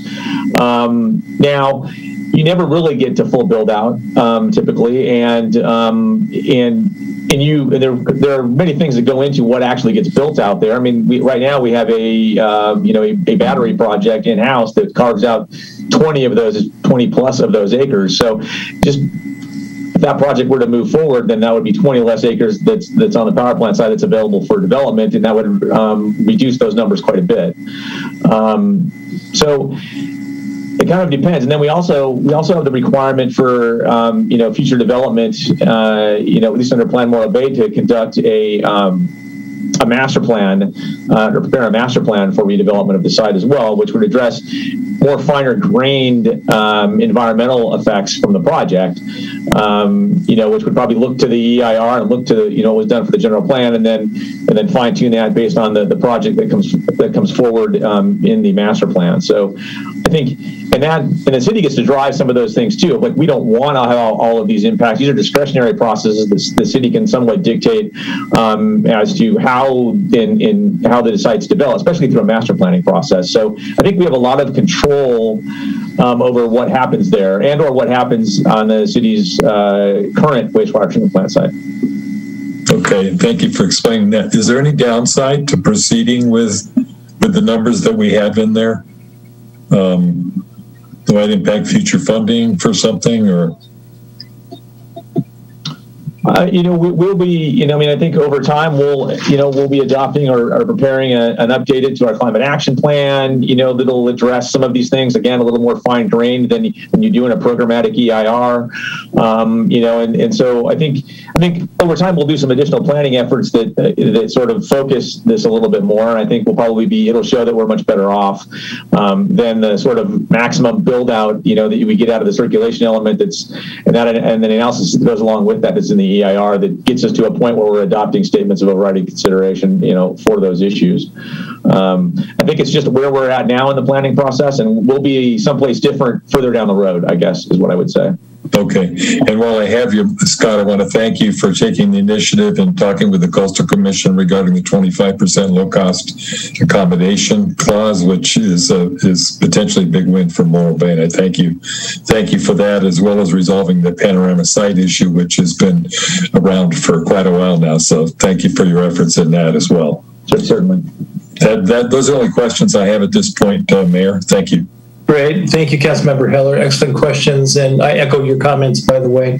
Are there other questions at this time from other council members? Okay. Seeing none, we'll go ahead, Scott, with the remainder of your presentation. Okay, well, as we discussed, we left off, we completed economic development element, and we're moving on to the circulation element. So that's where we would start, Mayor Heading. I think you kind of sort of walked us through piece by piece to see, if there were comments or questions from the council in relation to that. Do you want to continue doing it that way? I do. Okay. I do. I didn't know if Chris or you had any other comments at this point with regard to your presentation. Happy to go ahead and move forward. As Scott mentioned, on the Plan Morrow Bay document, we left off, and I'll give you just a moment to tee that up on your computer, or if you have a paper copy. It is page 3-86. This is not in the agenda. It's an addendum or attachment, I should say, to the agenda. And it is the Plan Morrow Bay document. We're starting on section 3E circulation, which is page 3-87. I'll use the same format as we used for the prior elements, and try to keep you moving with regard to sections and where we are. So we're again on page 3-87 of the Plan Morrow Bay document, looking at 3E circulation. And so, and this is open up to any council member. If you have specific questions regarding 3E, it would be great if you could reference a page in the document, and if you're not able to do that, that's fine. I'll take general questions with regard to circulation as well. So let's start with, again, 3E circulation. I'll look for raised hands or somebody waving significantly at me. Seeing, Councilmember Davis, yes, sir. Start with you. Thanks. Thank you. Scott, on page 3-100, you list 3 classes of bikeways. There is a 4th class, and I wondered if we wanted to include that, class 4 separated bikeways. We could certainly add that in. We could add that in now. We could add it in as, part of the suggested updates to our bike and ped master plan. Certainly up to council. Would be happy to add that in there if that's the desire of council. I would support that. I support that. So we have majority support to add that. Okay, appreciate that. Thank you. Sure. Go ahead, Councilmember Davis.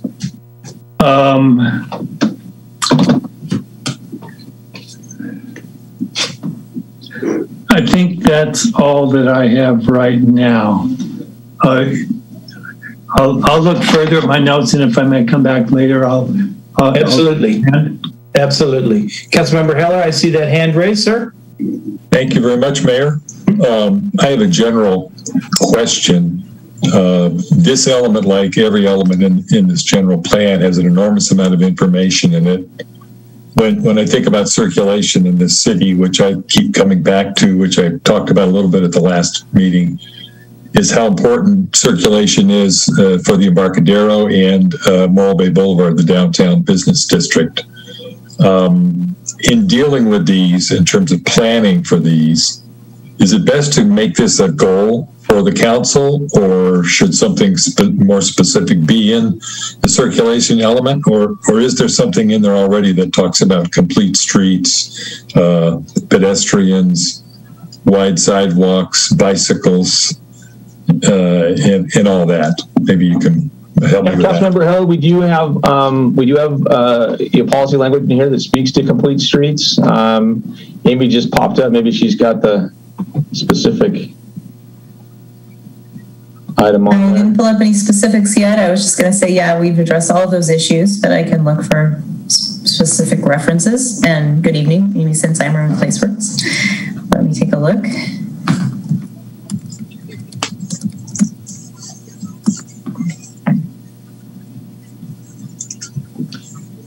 You did also, Councilmember Heller, you recall in the staff report that we prepared last time for the 427 meeting, there were some items that the Government Affairs Committee of the Chamber requested, and that was one of the things they were looking at, was developing levels of service, not just for our road systems and the different classes of road systems, but also for our pedestrian systems. Right. So that was one of the things that they did suggest, and I don't have any specific direction at this point from council on the GAC requests, but that was one of them. Okay, so I don't know if we need, Amy, if you need to search for specific examples. I just wanted to make sure that if we wanted to go that direction and make that a focus of the council in the next 2, 3, 4, or 5 years, that we're the general plan basically puts us in that. Yeah, I looked up complete streets as one of the things you were talking about. There is a background paragraph about what complete streets is, and then there are 2 implementation actions, both CIR 9 and 10. Okay, could you tell me what those actions are, if you have it pulled up there? I can read them, yeah. So 9 is to seek funding from sources such as Safe Routes to School and Complete Streets programs to improve sidewalk conditions and streetscapes, particularly in the downtown area. And 10 is to pursue grant funding to prepare the Complete Streets plan to integrate with updates to the Morrow Bay Bicycle and Pedestrian Master Plan. Okay, that's great. Thank you. Those are my questions. Thank you, Councilmember Heller. Looking for other hands with regard to circulation. Seeing none, let me reference, I do have a couple of thoughts. This specifically is in reference to the Chamber of Commerce document, prior meeting attachment 4, where Mr. Graham gave staff responses for suggestions from the council. With regard to circulation, there was a note or a suggestion by the chamber, and I'm sorry to have my head down, but I'm trying to read the very small print. In fact, all print is small for me at this age. But they talk about section 3-106, 3-108, making revisions to circulation element narrative and implementation action CIR-4 CIR-4 1A. The city should also pursue development of other local financing methods, and they reference EIFDs, or Enhanced Infrastructure Financing Districts. I would like to see, not necessarily a requirement that we do that, but that the recommendation and your response, Scott, was that an EIFD could specifically be added here, that it be added not as a requirement, but just something that the council could pursue as a financing vehicle for infrastructure improvements in the area of circulation. Get some head nods. I got head nods. Looking for. Thank you, Councilmember Heller. Addis looking for heads. Yeah. Okay. It looks like we got a majority there. Thank you. Appreciate that. And I think those were the only comments, or that was the only comment that I had with regard to this element. So one more time, any other comments on this element that anybody would like to make before I try to fast forward to the next element? Mayor, if I could amend my one more thing here. Absolutely. Yes, thank you. So regarding the complete streets, could we add an implementation action that would include the Embarcadero? It would include that. It would? It does, yes. Okay. Yeah. Okay. I'll leave it alone. Okay. It's okay. Important. Okay, so I will then, if there are no other comments, wait, I see hand. Councilmember Barton, thank you. Go ahead. I just wanted to comment. Thank you for bringing up that that statement, referring back to the chamber's comment on the weight of financing method for some of the improvements. I thought that was an important point, and so thank you for bringing it back up. You bet. Thank you for that. So noted. A very complex mechanism for financing, but with certain proposed increases in significant projects, especially at the power plant site, certainly presents an opportunity to explore. So, any other comments on 3E? If not, I'm going to move us to 3F, the noise section, and if I can find the right computer, that is beginning on page 3-121 of the Plan Morro Bay document. This is noise, and so I'm opening it up. Any comments on the noise section? Can we check our notes?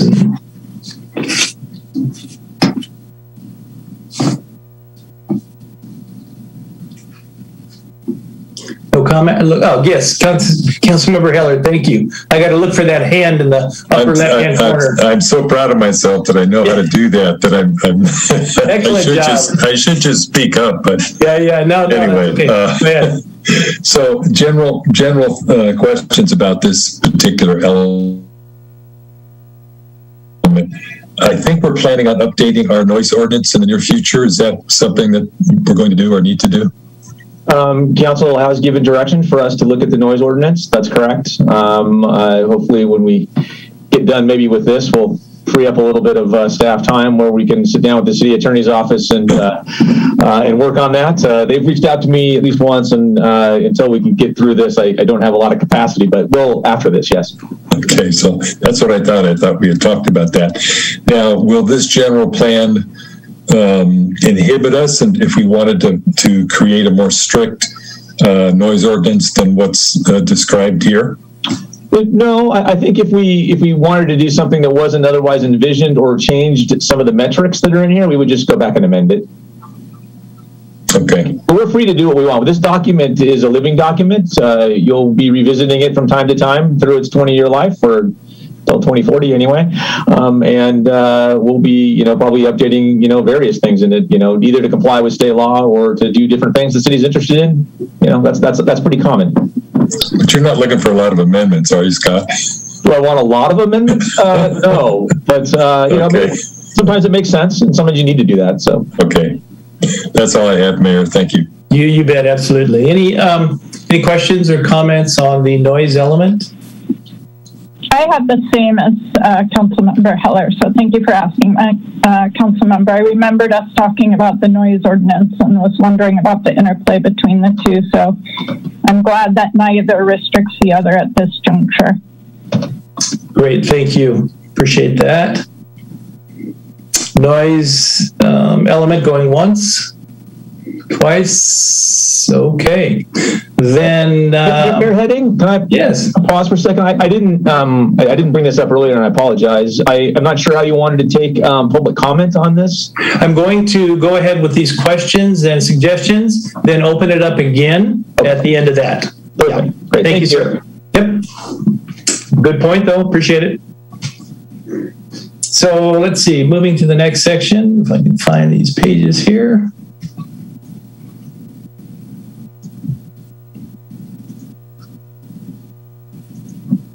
Noise. Scott, maybe you can tell me where. I'm getting there just a second. I'm thumbing through here, but I can't. It's going to be the green print intro, which is on 4-1. 4-1, thank you. Yes.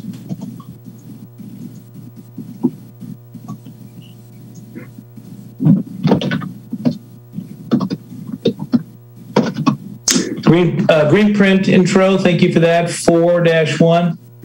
Correct. The noise element is ends at 3-142, so you have to kind of go through a lot of stuff, but the green print intro, I should say, starts on 4A, and we'll be looking for comments on that, including a number of different things: open space, public safety, conservation, etc., and environmental justice. So first element within would be page 4-5, the conservation area. But we'll take comments on any of the green print items. Looking for hand. Let you look through your notes, folks. I know we all probably have extensive notes.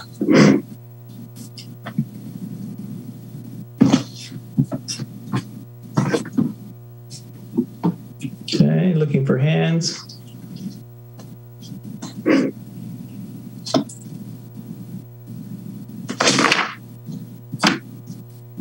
Councilmember Heller, I see that hand. Thank you. Go, yes. Proceed. Policy C-4.1 addresses emissions reduction target. And it states that by 2020, which was last year, I believe, reduced by 15% below the 2005 levels. So when will we know, or shouldn't this be a different target than the target that we've already passed? And did we meet this target? I mean, the policy seems outdated to me. I'm just bringing it up right now, Councilman. Okay.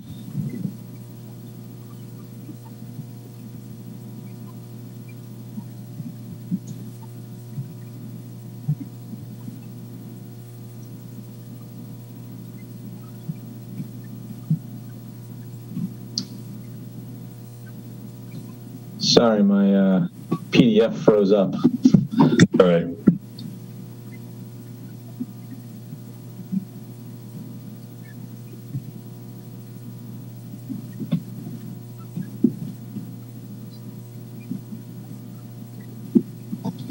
Amy, is that one of the numbers that came, through the state that we were targeting? Is that what that's from?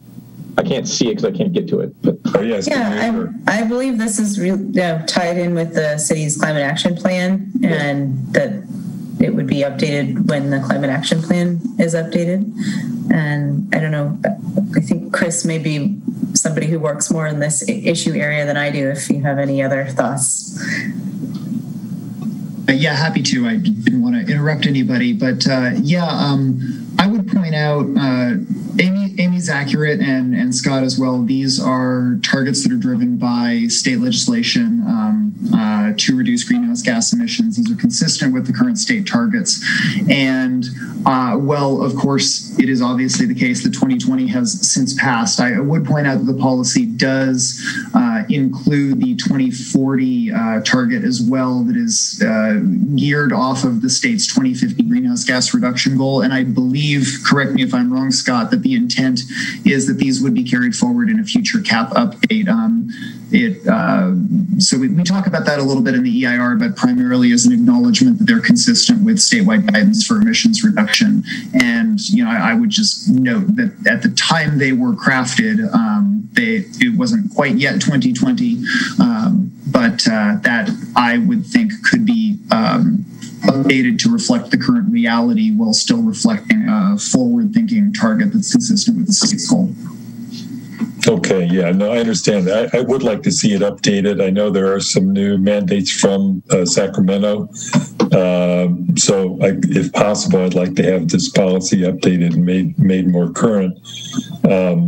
Along the same lines, there's an implementation action C-7, which is to update the climate action plan for consistency with. What page is that on, Jeff? Do you know? I have my pages by staff. Got you. Okay. Staff report page, which is 210. Go ahead. If I have a hard time tracking the page numbers. Let's C dash. It's implementation action C-7 on staff report page 210. Okay. 4-36, Mayor. Thank you. Thank you, Scott. So my main point here is there's new legislation, specifically SB 1383, having to do with organic waste. So I'd like to see the most current legislation listed in this implementation action, so it's current. If I'm making any sense. Mr. Graham, is that making sense? Is this the appropriate spot? So I'm familiar with SB 1383, yes. And it's not referenced in here because this document was started well before that was adopted. No, I understand. And that, so Councilor Member Heller, what are you requesting? One more time. I would just, it references SB 32, which is fine, but there's other legislation that's passed since this started, specifically 1383, because it's a pretty substantial and has a big impact on a lot of things. I would like to see it referenced in this implementation action. That's all added to it. Okay, we'll take a look at what the impact of that is and whether it has any effect elsewhere in the document or in the EIR. Okay. We're required to do those things anyway, so I mean those are state law. I'll have a response for you, on the 25th. Okay, great. Yeah, it could be as simple as just under the C7, update the city's climate action plan for consistency with SB 32 and. But you can bring that back, Scott, and we can look at it. Yeah, I'll just have the team take a look at it to make sure there's not any cascading effects. Perfect. Okay. Thank you, Scott. Thank you, Mayor. That's it for that element. Great. Looking for other hands on the conservation element. Any questions or comments?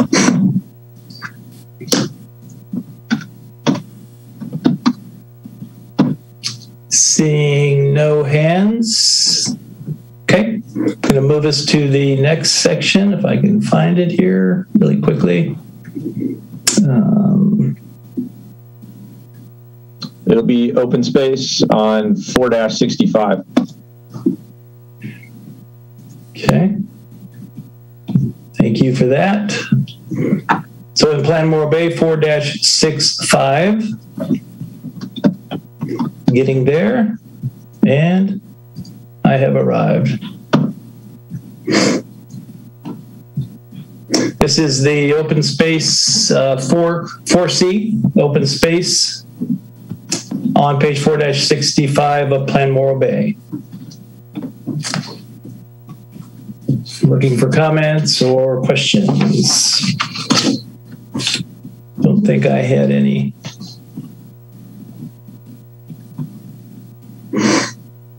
Seeing no hands. Want to make sure I give you adequate time. Okay. Seeing no hands. Mr. Graham, orient me to, so I can get there fast enough. The next section. The next section is public safety. That is 4-91. 4-91, thank you.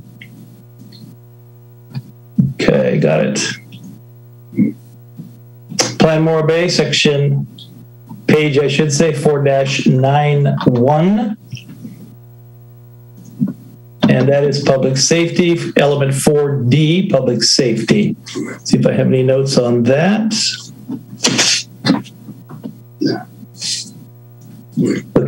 I'll look for hands as well.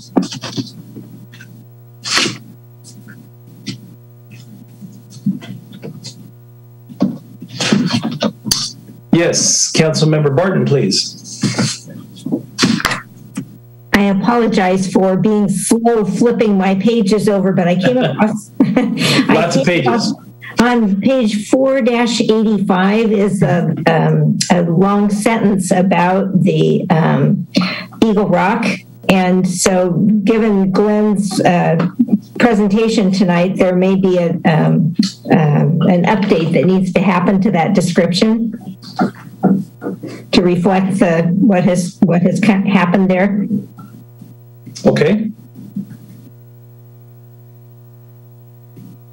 I would certainly support that if that's not there. I would support that. Good. Okay, we got majority support to be brought back. Okay, thank you for that. Councilmember Heller, sir, gotcha. Yes, so I'm looking at table PS2, which is on page 4-117. Okay. Sea level rise vulnerability in Morrow Bay, 2030 to 2100. So the figures that you use for your sea level projections, do those come from NOAA, or how did you assemble this information? What was the basis for the information? Part of our sea level rise analysis that was conducted by Moffitt and Nickel. Okay. And I'm looking at 2030, which seems like it's fairly soon. And down at the bottom, it says projected sea level rise 0.5 feet. So 2030 is pretty soon. Is this like worst case, or what's the probability that we have a 6-inch rise in sea level within 9 years? So which page are you on, Councilmember Heller? Page 4-117. Table PS2. Thank you.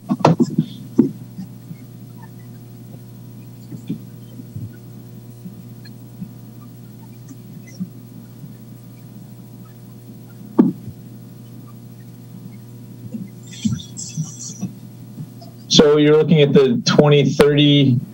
Yeah, the 2030 column, and then at the bottom, the projected sea level rise. Now, this table's about vulnerability, so I'm just wondering if that's kind of a worst case scenario, or what is that the most likely scenario, or what does that 6-inch rise by 2030 mean? That's what came out of the plan. I would say in many respects, a lot of the data that we have in here that comes from the Moffitt Nickel report is somewhat usurped by direction, and we've changed some of the policy language in the document as well to reflect that we're supposed to use Ocean Protection Council 2018 guidance. And was there something else, Amy? Or was it just OPC?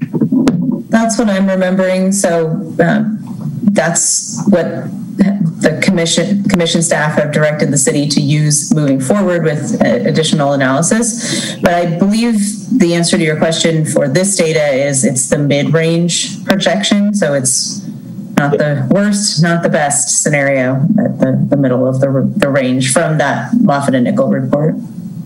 Okay, so this is Moffitt and Nickel, and going forward, you would be using OPC information? Yeah. Is that what you said, Scott? Correct. Okay. Let's see here. Yeah, that was my only question on this this element. Thank you. Thank you very much. Thank you, Councilmember Heller. Looking for other hands. I had a couple of notations from the leaseholder group regarding a similar question, PS 3.6 and PS 3.7. They note that sea level rise adaptation strategy report that the city commissioned to inform on the issue seems to have been ignored in the public safety section. The plan, they say, describes the Embarcadero as being, quote, fully vulnerable, and says that the entire Embarcadero will experience water level approaching roadway elevations. This with 5 feet of sea level rise, which could occur as early as 2100.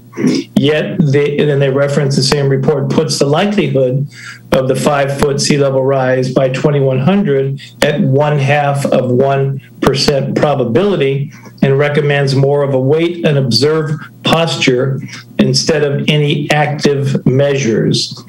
They also point out that the Embarcadero is 7 feet above high tide now and has at least that amount of freeboard.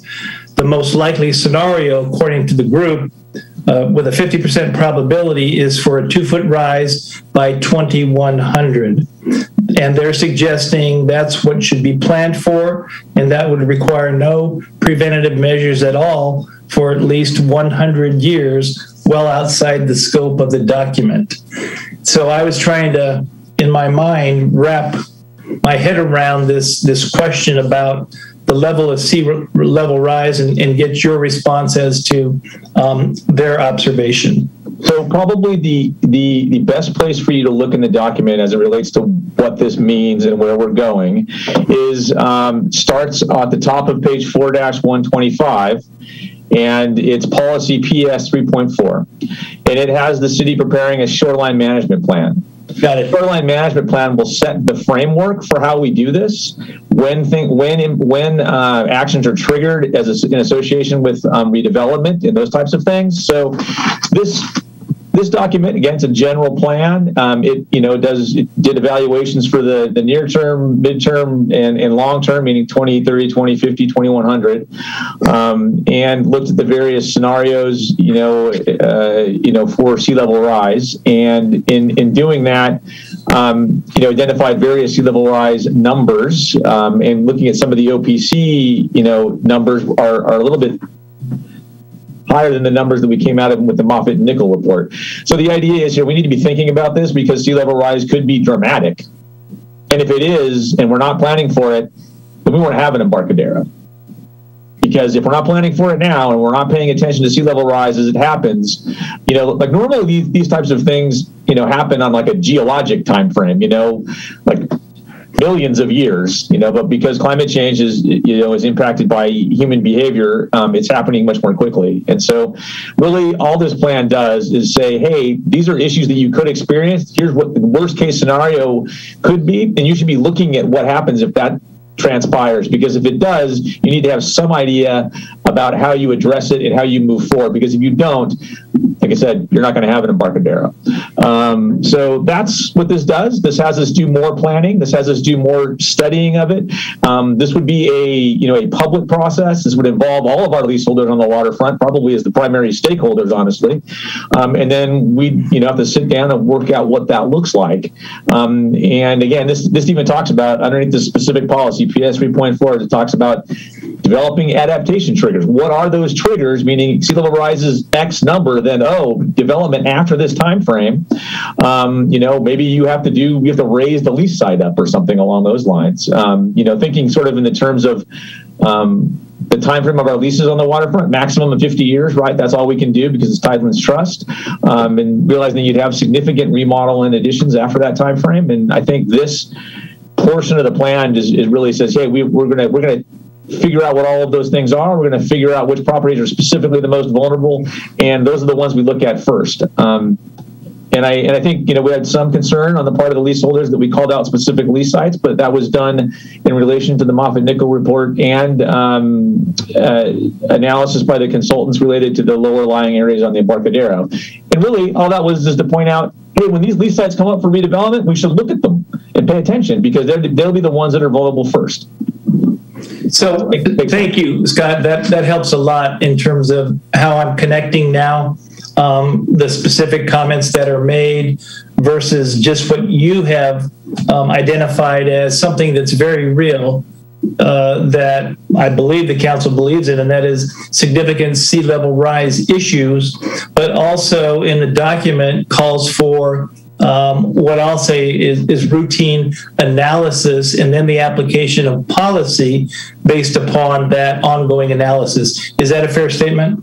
I think it is, absolutely. I mean, best case scenario is sea level rises much more slowly than we anticipate, right? Right. And then if we did, then we would never reach those triggers, and our waterfront lease folks wouldn't have to do anything. So I guess my interpretation or the take-home message is it's not really as prescriptive as it may appear to be, and does allow for routine evaluation and then adaptive measures as we move forward with collecting that data. Yes, and that'll all be kind of based on this shoreline management plan that we come up with. Okay, that helps a lot. Thank you so much for that. Sure. Looking for other hands on this section. That was all the comment I had, by the way. I'll just echo the comments that the questions you just had, Mayor. That's been on my mind after last meeting. So I appreciate the more in-depth discussion right now. Thank you. Okay. Seeing, yes, Councilmember Barton, please. I see your hand. I'm sorry, I didn't mean to have my hand up. I must have touched something, but I wanted to. You got to be careful with technology. Well, I wanted to agree with what Don just said because I remembered those comments as well, and I was trying to put it all together. So thank you between Jeff bringing it up and Scott discussing it more, and I think I'm getting it. Good. Yeah, sometimes it's difficult to tie it all together, but that's why we take the time to go through this and understand it. Very important concept, and I just want to make sure that everybody's up to speed on it. So great. Okay. So looking for other hands or accidental hands, seeing none. What page, Mr. Graham, would be the next element? I'm trying to move quickly through to find it. That'll be environmental justice, Mayor, and that would be found on 4-135. Got it. 4E is environmental justice. And again, that's on Plan Morrow Bay, 4-135. Any comments, questions on the environmental justice piece? Which, by the way, I think the opening scope and content was well done.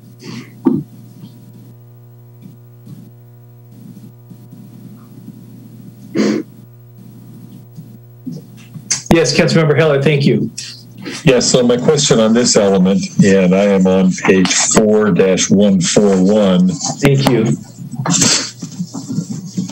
And the title is Socioeconomic Conditions, which is a big component of environmental justice, if I understand it correctly.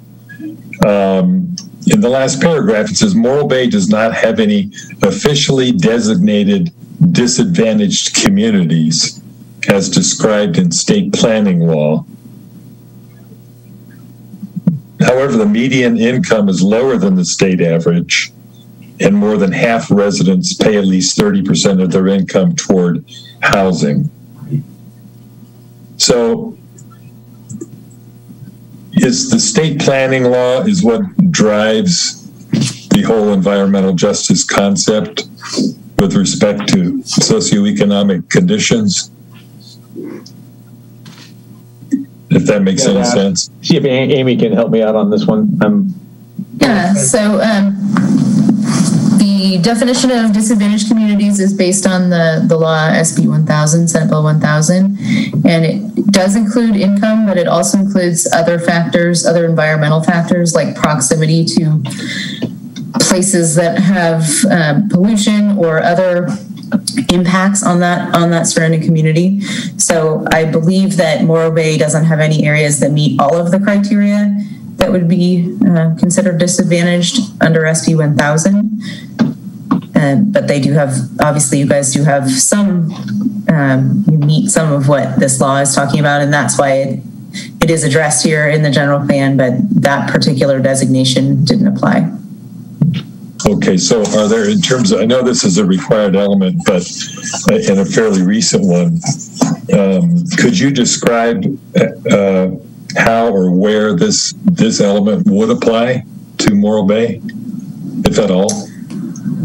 It applies citywide, and so it would be, in terms of the policies and actions that are in there, the particular groups that are mentioned or particular types of issues that it's trying to address. Unless the city wants to add to that, I don't believe it's specific to certain geographic areas of the city. Okay. All right. Those are my questions on that. Thank you. Thank you, Councilmember Heller.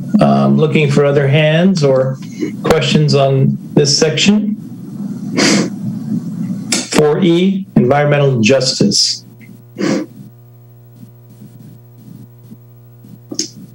Seeing none. Okay. That brings us to, moving ahead here, implementation strategy, page 5-1, and that's, do we need to comment on that, Scott? You don't, because implementation is in each one of the elements, so you reviewed implementation already. So unless, and then the next item would be the glossary, I think, if there's anything in there that you looked at that you had concern about. So anything with regard to implementation plan or glossary? Councilmember Heller? Yeah, my comment about the implementation strategy, there is such a long list of implementation items and kind of not quite sure where all the funding is going to come from. And I talked about this at the last meeting. Should we try and focus and have a shorter list and focus on getting things done as opposed to just this long list that I don't think we'll get done in 20 years. I don't think we'll get it done in 50 years. How do we prioritize these actions? So this is, why you have implementation actions. You have them in your general plan. You have them in the housing element that was already adopted by council. And really, these are the things that you should be looking to when you're setting goals for the city, right? The city council goes through a goal setting process, and that's how you prioritize them. The documents identify issues that the city has, and then gives you potential solutions that you can go do to solve issues that the city has. And the council is the one that prioritizes those. And there are really items here that pertain to things that all of your advisory boards do. So really all the other departments should be looking at this when they start, the goal setting, thinking before they bring things to council, and they should be looking in these areas for things that they should be doing. That's the idea behind this, because it touches on all facets of, what Morro Bay is. That's what the general plan does. And I understand that during goal setting, there's a laundry list of implementation actions. I guess from a general plan perspective, I'm thinking because councils and elected officials come and go, wouldn't it be better to have fewer implementation actions that really have a long-term vision as opposed to a long list which can kind of blow in the wind a little bit with respect to elected officials and different councils going forward. So it's not a huge deal. It's a concern I have that the most important implementation actions over an extended period of time may not happen. So that's just an editorial comment. Thanks for listening. Yeah, no, good. And I think that's, you don't want to create a plan that certainly is not achievable and might involve what I would call world hunger, conquering world hunger, which is a commonly used term. But I totally understand the construct and the application of being able to refer to this in many different venues, including all of our advisory bodies, as well as during our goal setting session, to look at where the rubber meets the road in terms of specific goals that might come out of this construct. So I think point well taken. And hopefully, as we go through that process, we're able to get through these and give them further meat as we develop them. So other comments on this last section? Okay, looking for those quick hands, okay. Seeing none, I believe, Mr. Graham, correct me if I'm wrong, but does that take us through then now the Plan Morro Bay document, and you've gotten all of our comments and it would be time to incorporate those, and then at the next meeting, bring those back for quote-unquote final approval, or consideration of final approval, and then, or prior to that, certification of the EIR. That's correct. We'll bring back the requested changes. We'll make those changes to the document. We'll give explanation in the staff report as to what we did. And then the next meeting would be where you would adopt the EIR, certify the EIR, and adopt Plan Morrow Bay, and give us direction to send it off for certification to the California Coastal Commission. Well, thanks, Council, for weighing in on a lot of information and for the excellent comments and commentary that you've made. Again, I appreciate the leaseholder group and the information they provided to us in their evaluation, as well as the Chamber of Commerce. I appreciate their very extensive evaluation and certainly tried to incorporate their questions into my line of questioning. And again, thank you, staff, for really being proactive in answering a lot of those questions, or all of them, in the document that we had last time. So what I'm going to do at this time is, as I said, I wanted to provide ample opportunity for our public to weigh in. I'm going to open up public comment for this item, which is B1, B1 only. If you check out the screen, it gives you information on how you can access that. We're not taking any action tonight, but I certainly want to allow the public to weigh in. And we'll also be taking public comment at our next meeting, which will be the third meeting, when we will be called to action and be looking for motions as described earlier. So, Anthony, do we have any public comment on item B-1? Yes, Chair, we do. I see Lauren French with her hand raised. I'm going to go ahead and unmute her. Fantastic.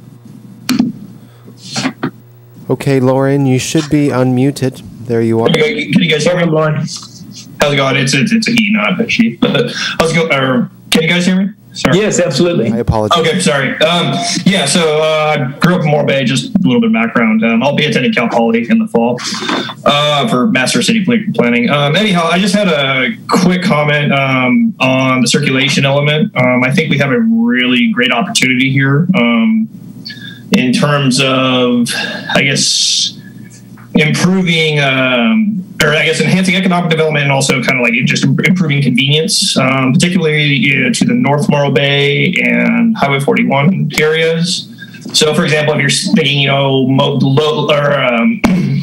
guess affordable accommodations, for example, those are, I think, really prime areas for development. So the circulation element could kind of make those more desirable areas for that type of development.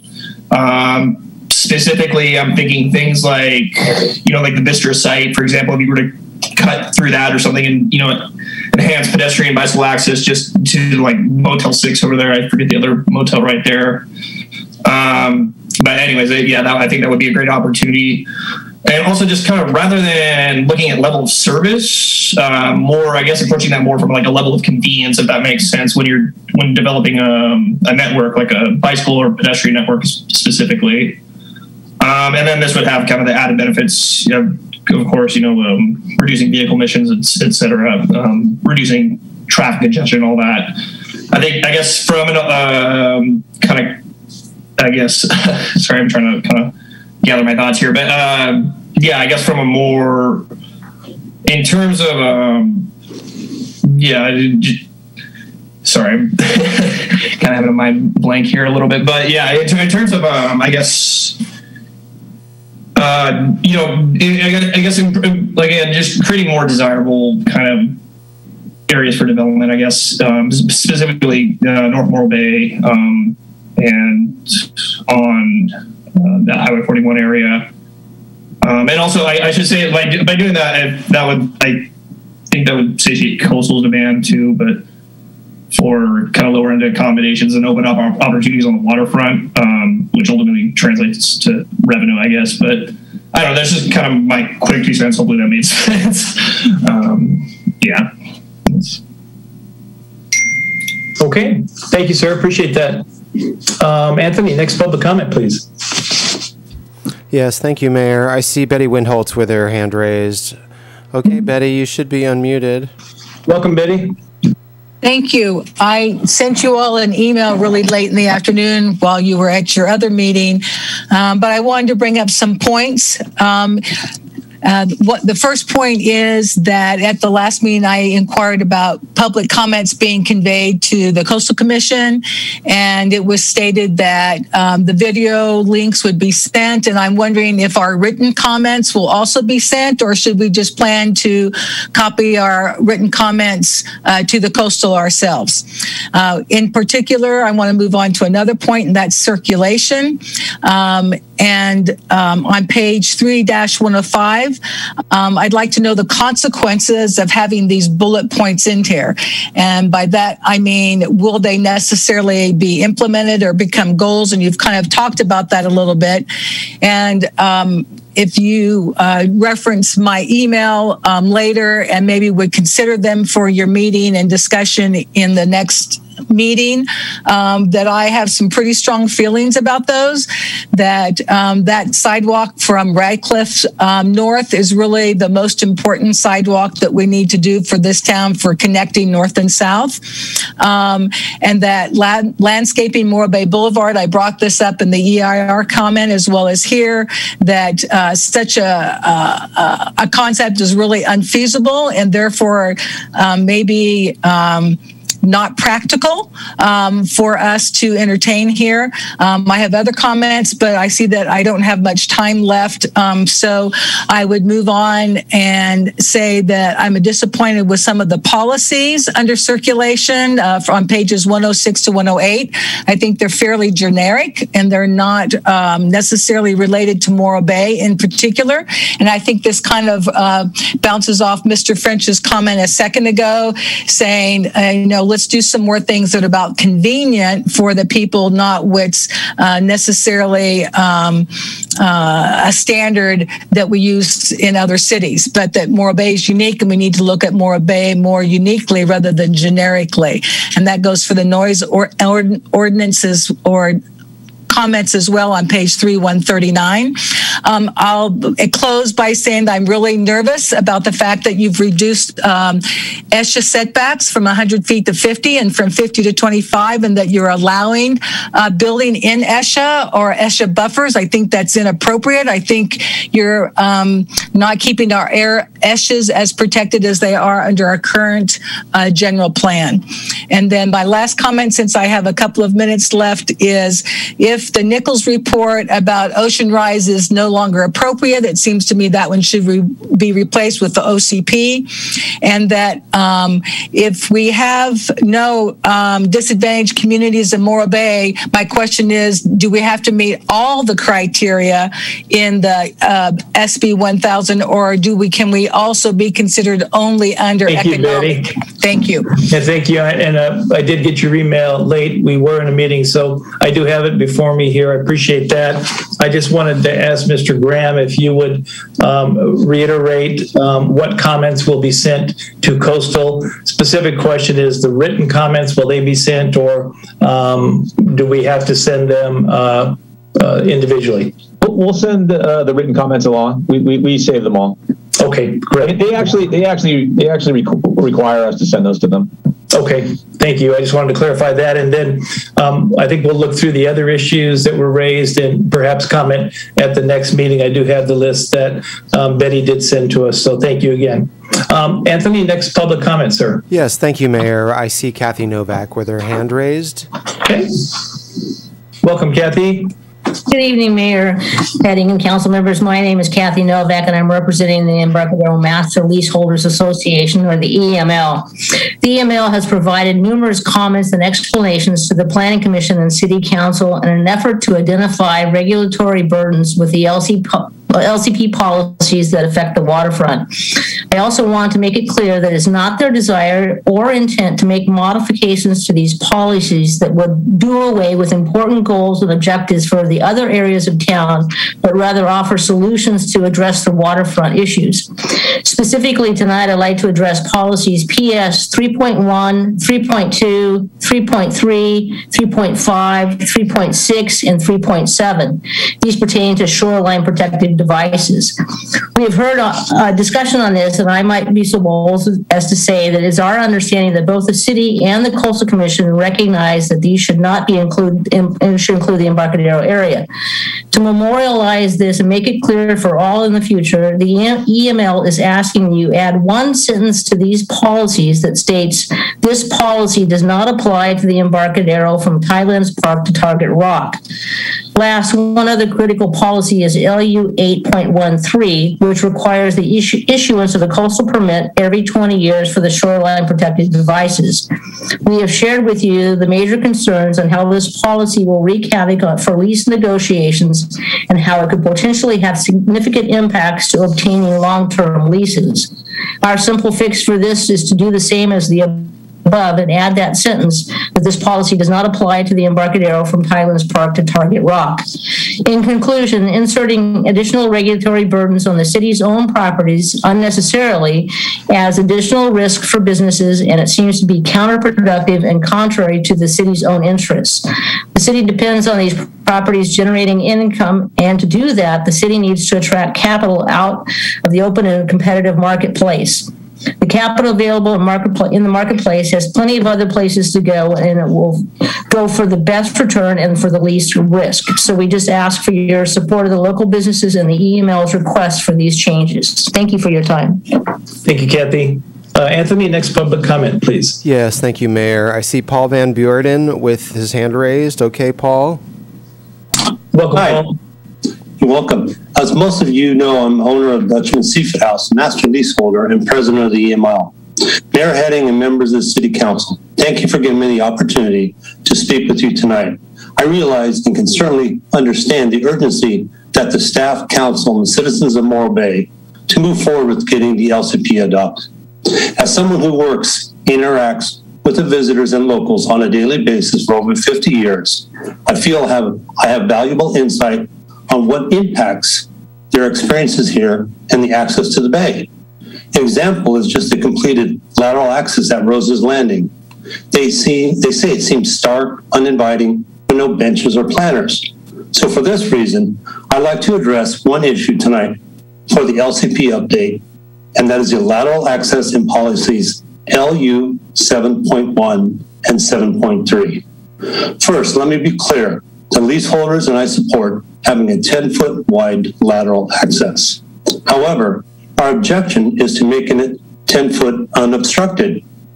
We are simply asking the council to modify these policies to allow for public amenities such as trash cans, signage, potted plants, and benches, which within the area and within 6 feet unobstructed walkway. These amenities are all required, so it effectively makes the walkway at least 2 feet wider, which in turn can have significant impacts to eelgrass or be left with no alternative but to use prime building space, and will in turn lower the valuable revenues for our harbor department and infrastructure repairs for the sake of walkways. Please remember that development costs for lateral access and ways are expensive and added costs and will hamper the revenues to expense ratio enough to cause issues with lending, amortization schedules, and the bottom line finances, therefore chase away potential investors. We certainly hope the council will help us and support this reasonable request. Thank you so much for your time. Thank you, Paul. Next public comment, Anthony? Yes, thank you, Mayor. I do not see any raised hands left in the queue. Okay, thank you for that. With that, I'll go ahead and close public comment. Get my camera on. Thank you for that. That will end our discussion this evening. I've taken notes on the public comment that was given this evening, and certainly we can address any questions at our next meeting in 2 weeks regarding this and discuss it further. So thank you for all of your discussion. Staff, thank you so much for, again, your excellent presentation and all the work that has gone into this extensive document over the last several years. We appreciate it and look forward to our next meeting when we will discuss it perhaps for the last time. Okay, that will conclude this item this evening. I get my notes correct here? Lots of notes tonight. That brings us to item B-2. This is adoption of resolution number 22-21, approving major amendment number MAJ 19-006 of the conditional use permit number UP0-260 located at 571 Embarcadero for the conversion of 839 square feet of existing second floor office space to one vacation rental unit with 988 square feet of new deck, replacement of docks and gangway, and 207 square feet expansion of harbor walk public access. The project also includes request for master sign program approval and related building facade improvements. This project is located in the Coastal Commission original jurisdiction. So with that, I do believe I see Cindy. Cindy, welcome, and take it away. Thank you very much. I will share my screen here.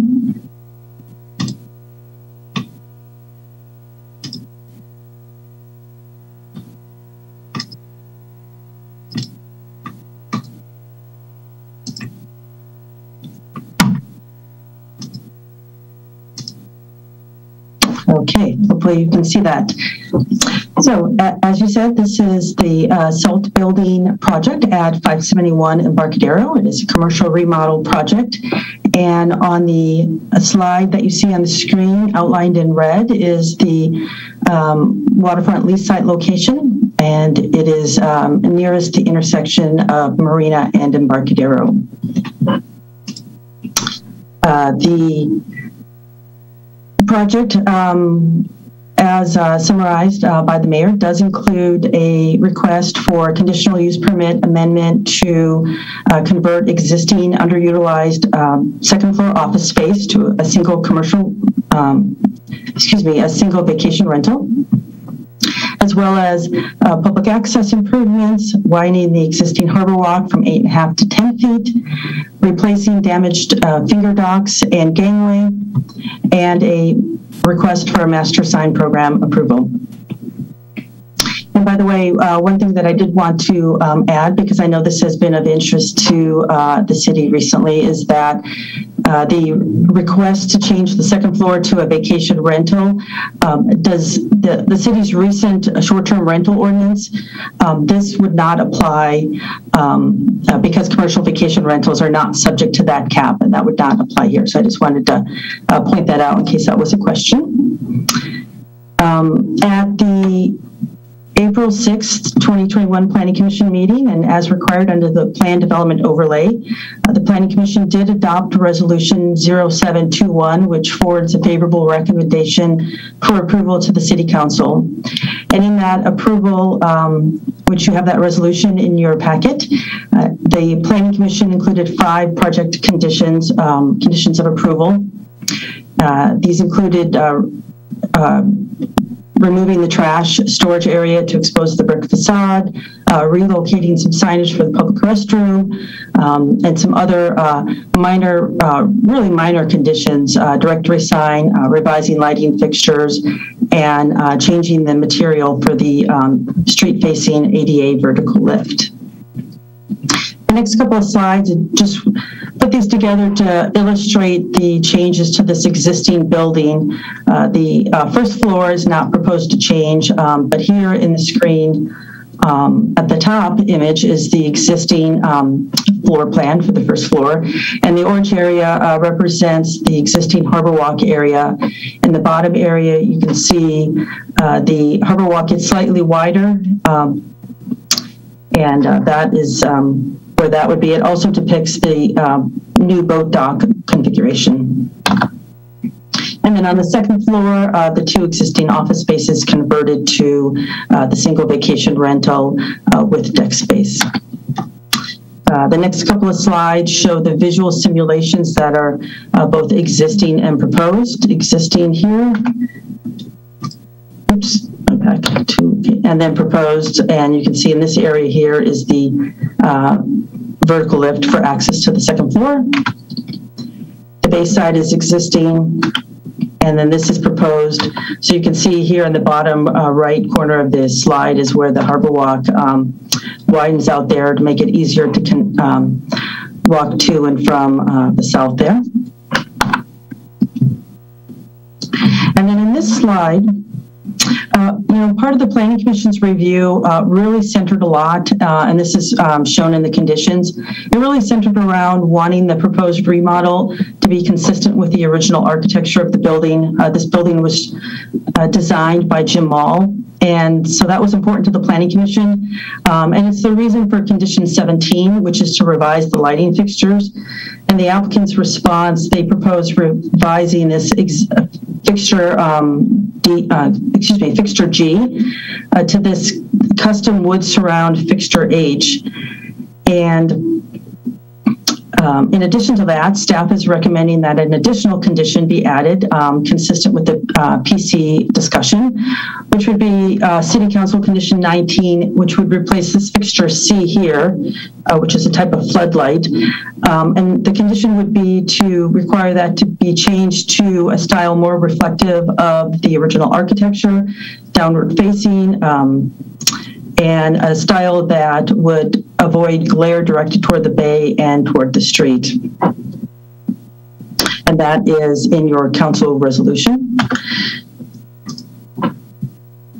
And that is the presentation. Staff is recommending that as condition, the project could be found consistent with city's general plan and local coastal plan and zoning ordinance. And staff therefore is recommending that the council adopt resolution 22-21, which would approve project case file number MAJ 19-006. And with that, I am available to answer any questions. Thank you. Thank you, Cindy. Very much appreciated. Thank you not only for your report, but the extensive package that was well represented, and I think it was very clear. I appreciate the Planning Commission, all the work that they did in reviewing this and their recommendations, and also your consideration for the added condition that you're requesting this evening. So with that, per usual protocol, with regard to public hearings, I will go ahead and ask for council questions of staff. And when those are complete, I will then open up public comment, which will be the opening of the public hearing. Allow that to occur. Then when we're finished with public comment, close public comment, close the public hearing, and then bring it back to council for discussion and action. So I'm looking for hands for any questions from staff on the proposal. Can't see everybody. See if I can fix that. See, here we go. Okay, I can see everybody now, and I have no raised hands. So with that, I will bring it back and go ahead and open up public comment. This is public comment for item B-2, and also open up the public hearing. Information is on the screen, how to access public comment. And Anthony, do we have any public comment on this item? Yes, we do, Mayor Heading. I see Kathy Novak with her hand raised. Okay. Okay, Kathy, you should be unmuted. There you are. Welcome, Kathy. Good evening, Mayor Heading and council members. Again, Kathy Novak, and I'm here representing the applicant for the 571 Embarcadero Road project, also known as the Salt Building. Before I begin, I'd like to thank staff and the Planning Commission for their time, their support, and the favorable recommendation to you. Staff has provided a detailed project overview, so I will be brief with my comments and just go over a few items. As staff noted, the Planning Commission has had 2 hearings on this site, and the current proposal now includes items from both the first and the second Planning Commission reviews. The most recent modifications were triggered by the major damage to the gangway and floating dock suffered during the recent King Tide event. At that time, the applicant also reconsidered the vacation rental concept and decided that one ADA unit on the second floor would be the best option, as the previous proposal for 3 units became problematic for ADA ADA access, and other layout issues. We've worked closely with staff and the Planning Commission on the location and the facade materials for the ADA lift, as well as the new master sign program, a 50-foot reduction of the storage area on the Embarcadero side to expose the original block columns, and also the lighting fixtures. In addition, this project now includes a new gangway that has been realigned and a 2-foot addition to the existing harbor walk, making it 10 feet wide, a new 207 square foot harbor walk extension, a new and reconfigured head float and finger docks. Last, we will be processing a lease line adjustment that will add approximately 450 square feet to the water lease area. There are additional project details included in your staff report. However, I don't think it's really necessary for me to cover them all. I would prefer to answer any specific questions you might have rather than taking more presentation time. This concludes my presentation, and on behalf of Mr. Gambrell, I would respectfully ask for the council's support of this project as presented and recommended for approval by the Planning Commission. I'll be happy to answer any questions you have. I also have Tom Jess, the architect, available for any technical questions. Thank you for your time. Thank you, Kathy. Anthony, next public comment, please. Yes, thank you, Mayor. I do not see any raised hands left in the queue. Okay. Council, do you have any questions for Ms. Novak? Seeing no hands raised. Kathy, again, thank you for being here on behalf of the applicant. I'll bring it back to council. I will close public comment, close the public hearing, and either entertain a motion or further discussion on item B-2. I move approval B-2. Okay, we have a motion by Councilmember Heller and second by Councilmember Addis for the staff recommendation, including, I believe, the additional condition that staff is adding this evening. I'm seeing your heads nod. Yes, okay. Any further discussion on this item? I just want to say I appreciate the efforts put in here by the tenant and the Planning Commission and so many people involved in relatively small project, but the end result is fantastic, and I thank you all for your efforts. I'm very proud of this end result. Absolutely agree with that. And I absolutely agree with that. I see heads shaking, but appreciate the Planning Commission, the excellent work that they did. Thanks to the applicant for their response and addressing the issues that were raised. And as always, thanks to our wonderful staff for your work in vetting this project, and we appreciate that. With that, if there's no further discussion, I will call the question and ask for a roll call vote, please. Councilmember Addis? Yes. Councilmember Barton? Yes. Councilmember Davis? Yes. Councilmember Heller? Yes. And Mayor Heading? Yes. Motion carries 5-0. Great. That brings us to item B-3. This also is a public hearing. This is the proposed master fee schedule and adoption of resolution number 23-21, which updates the city master fee schedule for fiscal year 2021-22.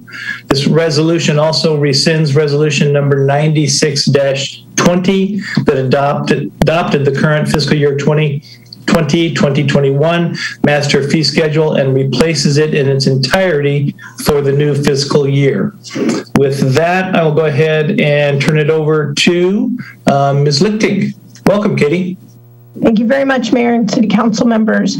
I'm here to present to you the annual changes in the master fee schedule. As you know from reading the staff report, those changes are made based on the consumer price index or the engineer's news record for a particular period. And with the consumer price index, it's for the particular region that is the San Francisco, Oakland, Hayward area that was set by council resolution previously and was followed in this particular case. We've tried to present to you the existing fee as well as the fee that will be included in the master fee schedule once adopted.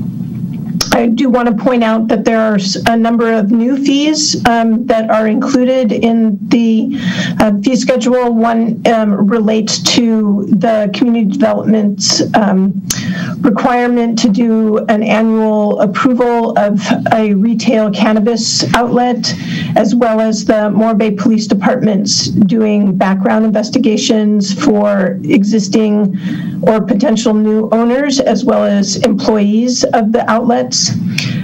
There is an increase in the daily parking fee at the boat launch area. It brings it more in line with the market. Related to those, there's some modest increases in non-residential fees for recreation services, and there are a number of fees in the fee schedule, in the proposed fee schedules, that are no increases, or we've rounded down in those presentations. Lastly, before I turn it over to the city manager to discuss the commercial fishing slip fees, I did want to point out to the council that there was a phase-in of certain planning fees or certain other fees that was suspended as it relates to the timing of those, and so those are included now for implementation, and they do increase by CPI measure that was identified in the resolution, and that's in accordance with previous council direction. So on that note, I'm going to turn it over to Mr. Collins to discuss the boat slip, the commercial fishing slip fees, and after that, I'll be available to answer any questions. Thank you, Katie.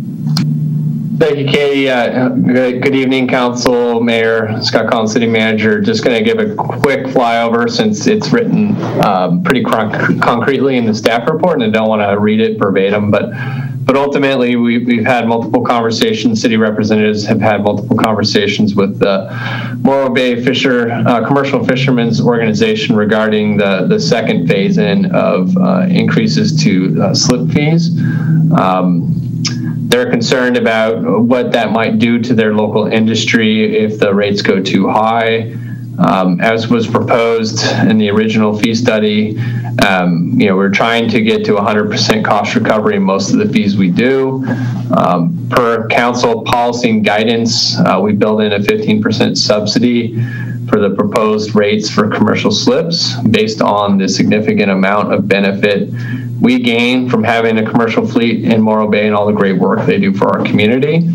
But in looking at this further and concerns about what it might do to individual fishermen and fisherwomen, the MBCFO proposed a compromise whereby we would still go up a bit more, but delay that increase till next year, next October. In return, MBFCO would provide a Central California Joint Cable Fisheries grant of $100,000 for the direct benefit of beach street slip repair projects that we're planning on bringing forward next year.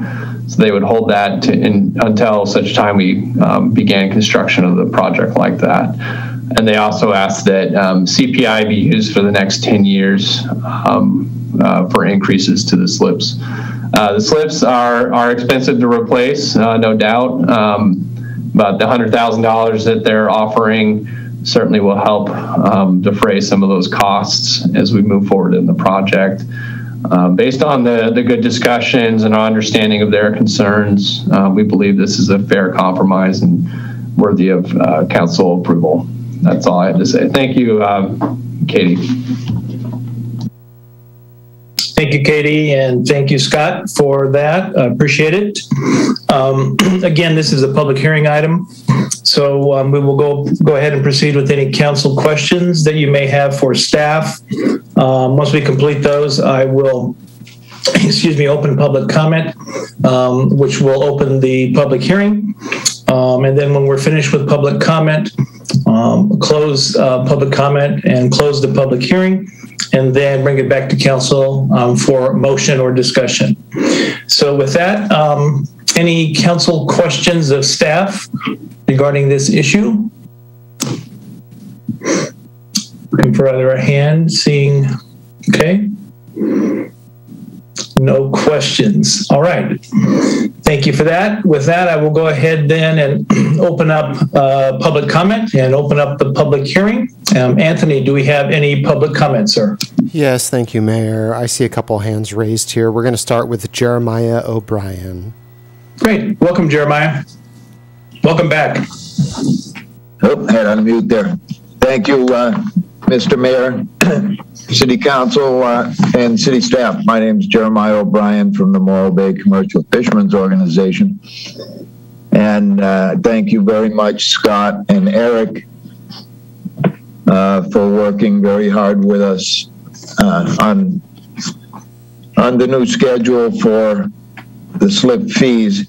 And to add to the importance of this, I just wanted to let you know that we did suffer a tremendous increase in the slip fee a year ago. And so this new agreement will at least let us know what's coming in the future. So it's hard to run a business when all of a sudden you've got an unexpected increase, that goes on month after month. So we're glad that we were able to secure what we know will be coming up in the future. And we have, as stated in the letter, secured our end of the deal and looking forward to working with Eric further on construction of some new slips down there in the waterfront. Thank you all very much. Thank you, Jeremiah. Anthony, next public comment, please. Yes, Mayor, I see Betty Windholtz with her hand raised. Just a moment here. Okay, Betty, you should be. Welcome, Betty. Thank you, Betty Windholtz. I would just like to say verbally what I said in my email today with regard to point number 3, and that is ask the council if they would go back to the LA Riverside CPI instead of using the San Francisco CPI. Thank you. Obviously, it would benefit the fishermen as well as the business community and the people that use the facilities. So now I am. Thank you. Thank you, Betty. Anthony, next public comment, please. Yes, thank you, Mayor. I do not see any raised hands left in the queue. Okay, thank you for that. With that, I will go ahead and close the public comment period and close the public hearing and bring it back to council for either discussion or I'll entertain a motion. What's your pleasure? Mr. Mayor? Yes. Davis. Yes, thank you. I just want to say that I appreciate the compromise that the commercial fishermen have made as regards the slip fee increase and the grant proposal. The Cable Committee grant is not enough to pay for a complete Beach Street upgrade, but it is a key element to getting the project started. Eric has accumulated $570,000 to repair the South Beach Street slips, which is not quite enough to do the job the way he'd like to see it done, but the $100,000 from the fishermen is the key to doing the job right and to getting it started right away, which is important to repair the damage before it continues to get worse. So with that, I move to adopt Resolution 23-21 to update the city's master fee schedule for FY 21-22. Is there a second? A second.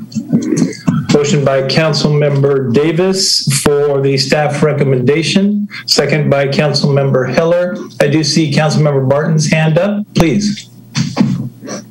I had a question. The point that Betty brought up was interesting, and I know that different cities use different CPIs. I'm just wondering what was, if anybody can remember, what was the the line of thinking that changed us from one to the other, and why would you go back? Cities don't normally change that very much. They seem to be kind of cast in concrete. So I'm curious whether that's what led to that change, and then would we consider going back? That was, let's see if I'm off here. Yeah. Resolution number 55-15 set the Bay Area CPI as the one that we would use for updating our fees. And I'll let either Mr. Collins or Mr. Graham, I believe you're with us, give us the history of that. Sure. My recollection of that was the discussion took place at council, and council thought Morrow Bay in how Morrow Bay is aligned more with the Bay Area CPI than the Los Angeles area CPI. It was really that simple. I don't know that it was really so much about which one was typically more or less. It was really, I think, more on the lines of, do we feel more Northern California versus Southern California? I mean, that was my takeaway and my recollection anyway. I think it was my first year on council, and I do believe that is my recollection as well. And I know they vary from year to year in terms of one being perhaps more than the other. And so I know that's a general characterization, but it's been a while, and it is, like I say, was adopted as the resolution cited. So. Yeah, I didn't mean to put you on the spot, but oh no, that's okay. Those CPIs are also used for construction costs, and it seems like cities kind of line up with that, and then they just stick with it. But I would agree that we probably feel more northern oriented, so I can understand why. So I believe historically it's been about 6 or 7 years. I could go back and look at the resolution, but we haven't changed it for the last 6 or 7 years. Yeah. Great. Thank you. You're welcome. Any further questions? Oh, Councilmember Addis, I see your hand. Yes.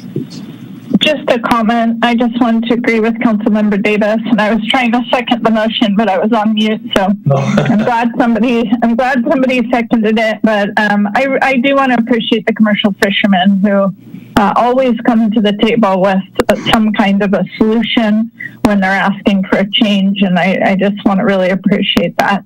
And it makes it easy for me to move this forward. Thank you for that. And I also want to thank Mr. Collins for working with the Morrow Bay Fishermen organization to come to this compromise. The city in certain situations, such as our appeals fee, makes concessions and does allow for certain subsidies. And I think I will just say I'm in agreement with the statement that you've made and also the motion with regard to this. This is a very important industry for Morrow Bay that we need to support and needs to survive. And just like you said, Councilmember Addis, they always come to the table with a compromise that's helpful to the city as well. And so I just appreciate the partnership that we have with that organization and support the motion as well. Further comments? Hearing none or seeing no hands, I'll ask for a roll call vote, please, on this item.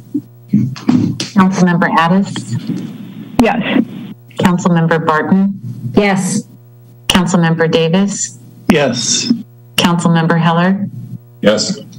And Mayor Heading? Yes. Motion carries 5-0. Thank you. Do you need a 5-minute break or shall we continue? Looking for... I'm good. Good? Everybody good? Okay. Seeing no, we need to stop. We'll move ahead. Thank you. That closes our last public hearing item. That will move us, to item C-1. This is our first business item this evening. This is a discussion of the use of fireworks within the city of Morrow Bay. This was something that we discussed a while back, maybe over a year ago, and was to be brought back for further discussion and consideration. So I'm going to turn it over to, Fire Marshal Vieira and Chief Knuckles. Welcome. Thank you, Mr. Mayor and council members, and it's good to see all you guys and hear your voices. And our fire marshal is going to be giving the presentation tonight, and he's going to be discussing what is the illegal fireworks, what are safe and sane, and what changes we made in our municipal code starting back in 2015 to give us a better opportunity to coach and enhance monitoring the fireworks. So I'd like to give it to our fire marshal.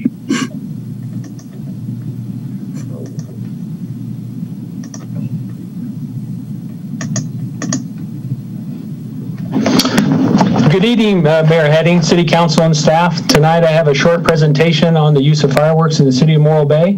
Today we're going to cover the updated ordinance 592, the definition of safe and sane fireworks, the definition of illegal fireworks, actions taken by the police and fire department at that time of the year, limitations of issuing citations, and calls for service. So in the California Safe and Healthy Code 12529, it outlines what safe and sane fireworks are. And to be safe and sane fireworks, they have to meet that code. The California Health and Safety Code 12159 tells us when they can sell those fireworks. And those fireworks are sold, usually starts right around June 28th at noon, and they can stop selling them on July 6th at noon. Some of the exception to the rules are the party poppers and some of the stuff you see in the retail stores. Those can be sold all year round.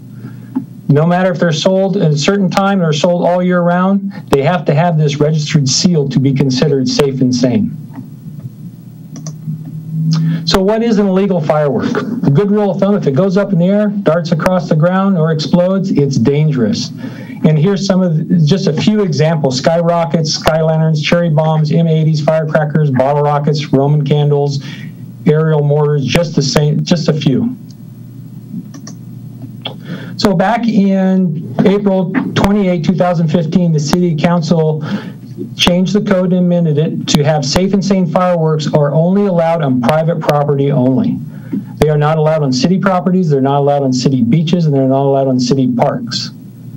And also this gave the police officers administrative citation to give people a citation up to $1,000. So in 2018, fire departments around the nation reported there were 9,100 fireworks-related injuries, 5 civilian deaths, 19,500 fires related to fireworks, and $105 million in property damage. Also noted here in California, the Los Angeles County Fire Department had its second busiest day in 100 department history. They ran 1,676 calls that day in 501 hours. Much closer to home, our neighbors in Los Osos and Cayucas had 1 call related to fireworks. You need to note that CAL FIRE does not respond to all fireworks calls, just fires. Here in the city, the staff was able to pull stats up for the past 5 years, and you can see the firework calls for the fire department was minimal, and even the fireworks for the police department was minimal, but you can see an uptick in 2020 up to 23 that kind of goes in line with the state average.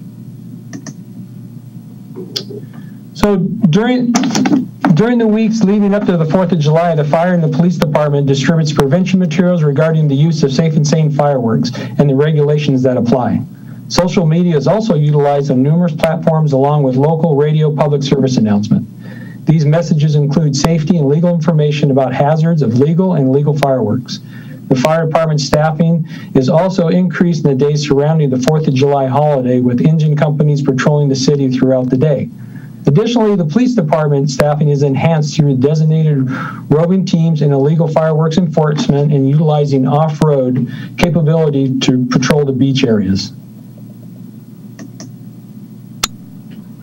The sale and possession of fireworks are illegal in most of the San Luis Obispo County, but there are some exceptions for safe and sane fireworks that do not fly and explode. Typically, the use of illegal fireworks is not mixed with the use of safe and sane fireworks. Imposing citation to individuals using illegal fireworks are difficult to attain. As per the California Penal Code, an officer and or a firefighter must visualize the misdemeanor crime igniting an illegal firework or visualize the possession of illegal fireworks on a person or persons to issue the citation. In closing, the use of safe and sane fireworks and limited to the private properties has been an effective tool. We can see that by the calls that we have here in the city. Also, the $1,000 citation that we have is consistent with almost all the other departments within the county. This concludes my presentations, and if you have any questions or comment, I'm available, and myself and Chief Knuckles. Thank you, Matt. Very much appreciated. Well done, well organized, and very succinct. We appreciate that. Thanks for the staff report for you and the chief. Again, we appreciate the time that you take to do that for us. So let me open it up for council questions. Are there any questions, council, on item C-1, for staff? Looking for hands. Don't see any hands. Okay.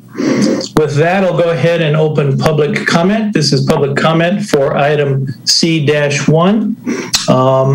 Anthony, is there anybody in the queue for public comment, sir? Thank you, Mayor. I do not see any raised hands in the queue. Okay, having no public comment, I'll go ahead and close public comment. Bring it back to council. This is a recommendation that we receive this presentation and then provide any direction to staff. So no formal motion necessary on this, but is there any general direction that, and I see Councilmember Addis, thank you. See your hand up. Just go ahead, please. Sure, I'm in favor of keeping safe and sane fireworks and want to appreciate the work that the fire department and our police department have done over the years to help Morrow Bay stay safe during the 4th of July season. I do think that 4th of July is one of those holidays that people in Morrow Bay absolutely adore. And I want to also thank fire and police for help with the bike parade. Just take this opportunity because it's one of Morrow Bay's most loved events, probably outside of safe and sane fireworks. So over the years, it's just been wonderful to see that grow, and it couldn't happen without police and fire. And so I would love to see us keep safe and sane fireworks and keep the bike parade and keep 4th of July happening in Morrow Bay. You're muted, Mayor. There we go. Thank you, Councilmember Addis. Appreciate that. Other comments? Looking for a hand or any comments? Seeing none, I will concur with your comments, Councilmember Addis. I did want to make one clarification. We did receive an email from one community member, and I think maybe there was confusion that we were sanctioning the large fireworks shows that Morrow Bay used to do years ago, and that's not what we're doing tonight. This, again, is safe and sane. We obviously have built in a significant number of safeguards. I appreciate the work of the fire department in making that happen, especially the educational component that you folks do in the department. I think that's extremely important for our community in keeping us safe. I think the statistics support the safety of this, and I agree with Councilmember Addis that it brings a lot of joy to a significant component of our community to be able to celebrate during this time. And so I appreciate the continued effort on the part of Morrow Bay Fire and Police in keeping us safe, and also support the comments that you, Councilmember Addis, made with regard to your direction. Any other comments? Okay. Well, gentlemen, I believe you have enough guidance to continue on. Appreciate you both being here this evening, and that will close out item C-1. Thanks again for being here. That will take us to, good. That will take us to our second business item. This is adoption of resolution number 24-21, approving the engineer's report and declaring the intent to levy the annual assessment for the Cloisters Landscaping and Lighting Maintenance Assessment District. And I'm going to turn it over to Mr. Liebig, our city engineer. Rob, welcome. Thank you, Mr. Mayor, City Council. Yes, this is our annual presentation of the engineer's report for with C2, the cloisters, and then following that, C3 with North Point. And I want to point out that I just realized that we are having the silver anniversary of these two assessment districts. It's 25 years since their formation. Cloisters was formed in September of 1996. The assessment district was required as part of the approval for the development. As you know, the assessment district provides the improvements are a public park, bicycle pathways, right-of-way landscaping, coastal access ways, ESH, environmental sensitive habitat area, restoration areas, coastal access, scenic conservation easement that includes open space, active and passive recreation. The Cloisters Assessment District is funded by the 122 property owners, paying a total of $148,944 in their annual assessment, and those funds can only be used for maintaining and improving the Cloisters Landscape Lighting Maintenance Assessment District.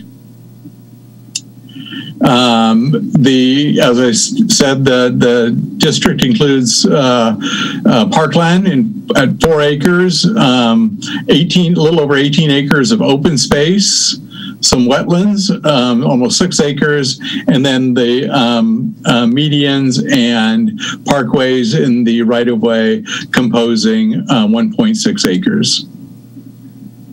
This year, we're proposing an annual budget of $134,050 for the maintenance of the improvements there, including about $74,000 in personnel costs, almost $45,000 in utilities, $11,000 in transfers out, which includes our cost allocation plan, its share, the assessment district share of the UAL, and then providing funding for various other ISF or internal service funds.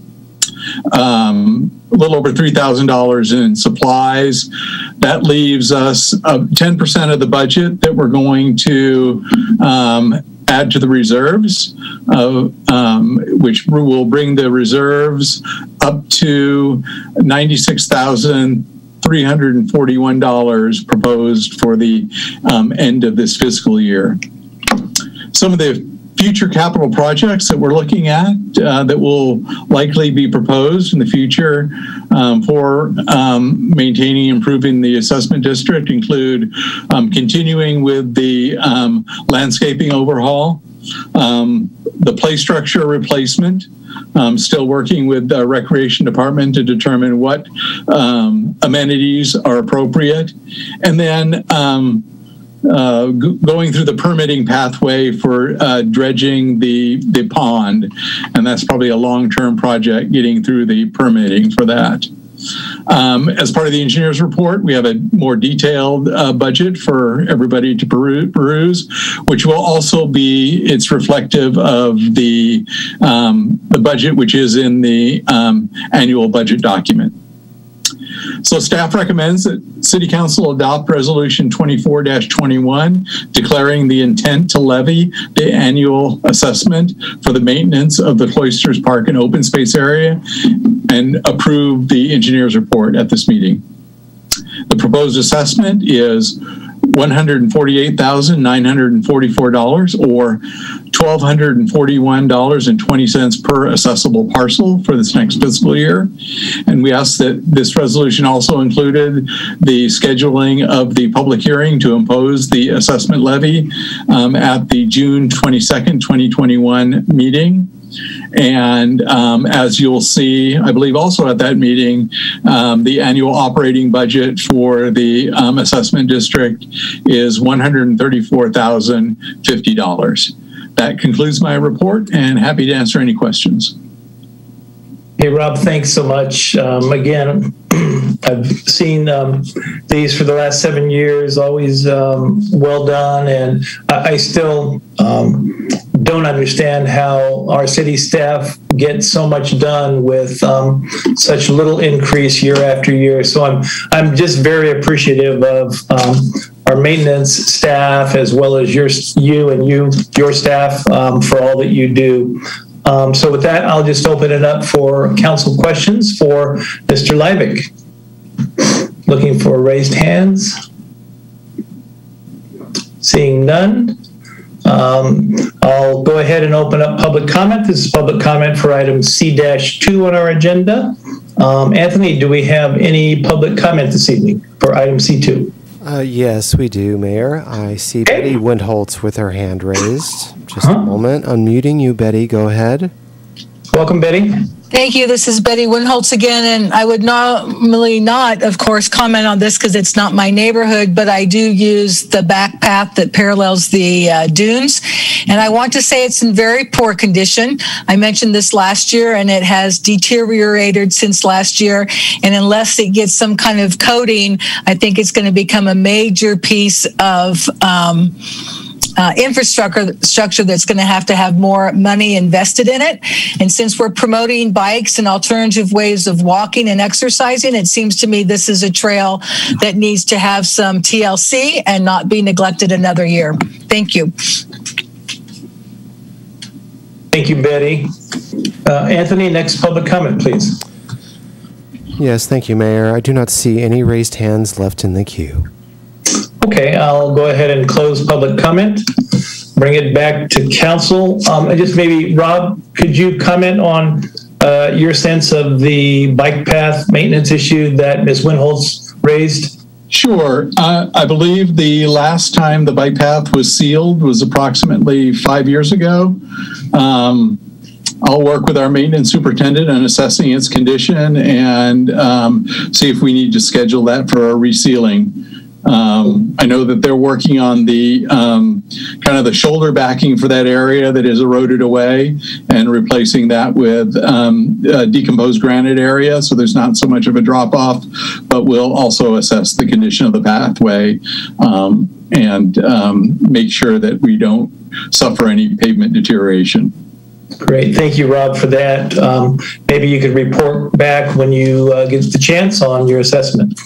Yes. With that, I will go ahead and entertain a motion or any further discussion on the part of council for this item. I'll move to approve. Oh, go ahead. Hi, Robert Davis. I move to approve resolution 24-21. Approving the engineer's report and declaring the intent to levy the annual assessment for the Cloisters Landscaping and Lighting Maintenance Assessment District. I'll second. Motion by Councilmember Davis for the staff recommendation, second by Councilmember Addis. Rob, do we need to add the point about bringing it back?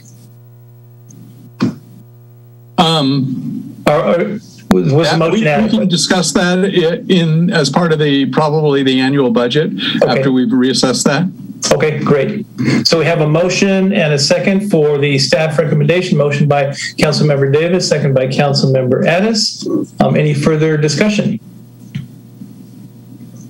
Seeing none, I will ask for a roll call vote, please.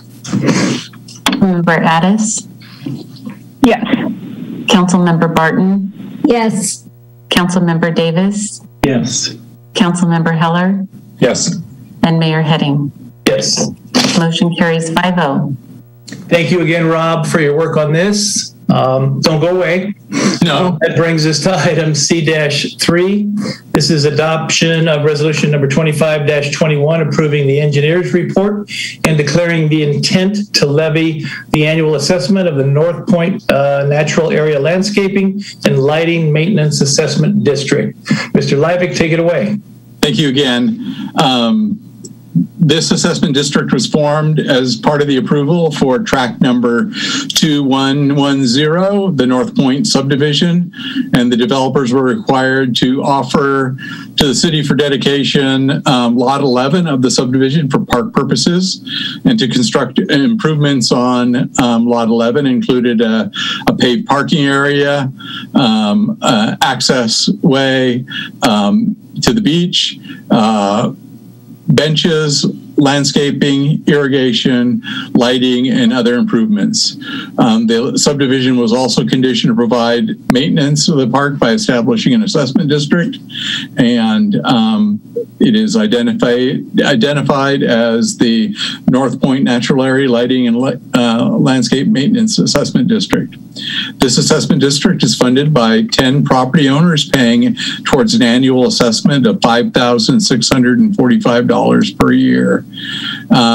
The district maintains the open space, the parking lot, bike rack, benches, signs, some street lighting, a trash can, stairs, the path system for the use of the public. The annual assessment is broken down into the following areas: $972 a year for personnel costs, $3,396 for utilities. Of that, $2,800 is for the 6-day a week trash collection that occurs there.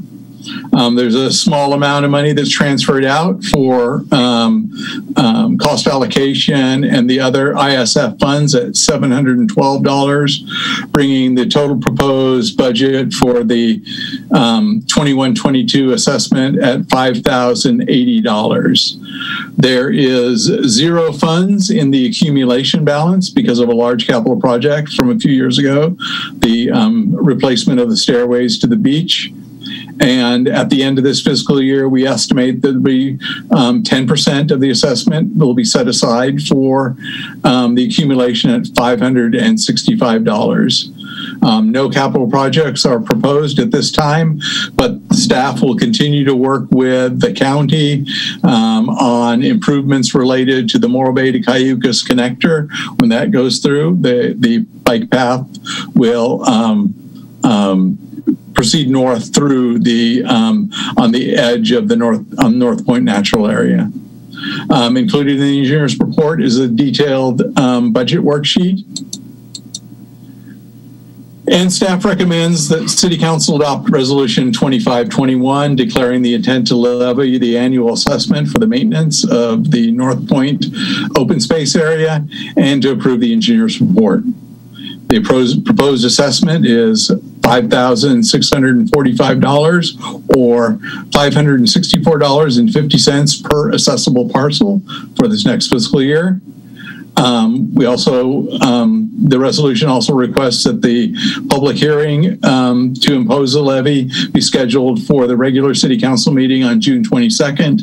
And you'll see in the annual operating budget at that meeting a proposed budget of $5,080 for this next year, with 10% going into the accumulation fund.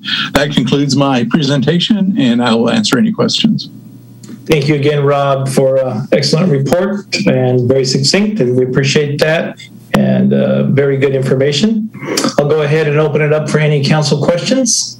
Any questions of Mr. Liebig? Seeing no hands raised, I'll go ahead and open public comment. This is public comment for item C-3 on the agenda. Anthony, any public comments, sir? Yes, thank you, Mayor. I do not see any raised hands in the queue. Okay, I'll go ahead and close public comment on item C-3, bring it back to council, and either entertain a motion or further discussion. Robert Davis, I will move to adopt Resolution 25-21, approving the engineer's report and declaring the intent to levy the annual assessment for the North Point Natural Area Landscaping and Lighting Maintenance Assessment District. I'll second. Jeff can second. Okay, we have. I talked a lot this meeting. No, you didn't. It's pretty much a time, but I'm going to give it to Jeff. Motion by Councilmember Davis for the staff recommendation. Second by Councilmember Heller on this one. And with that, any further discussion on this item?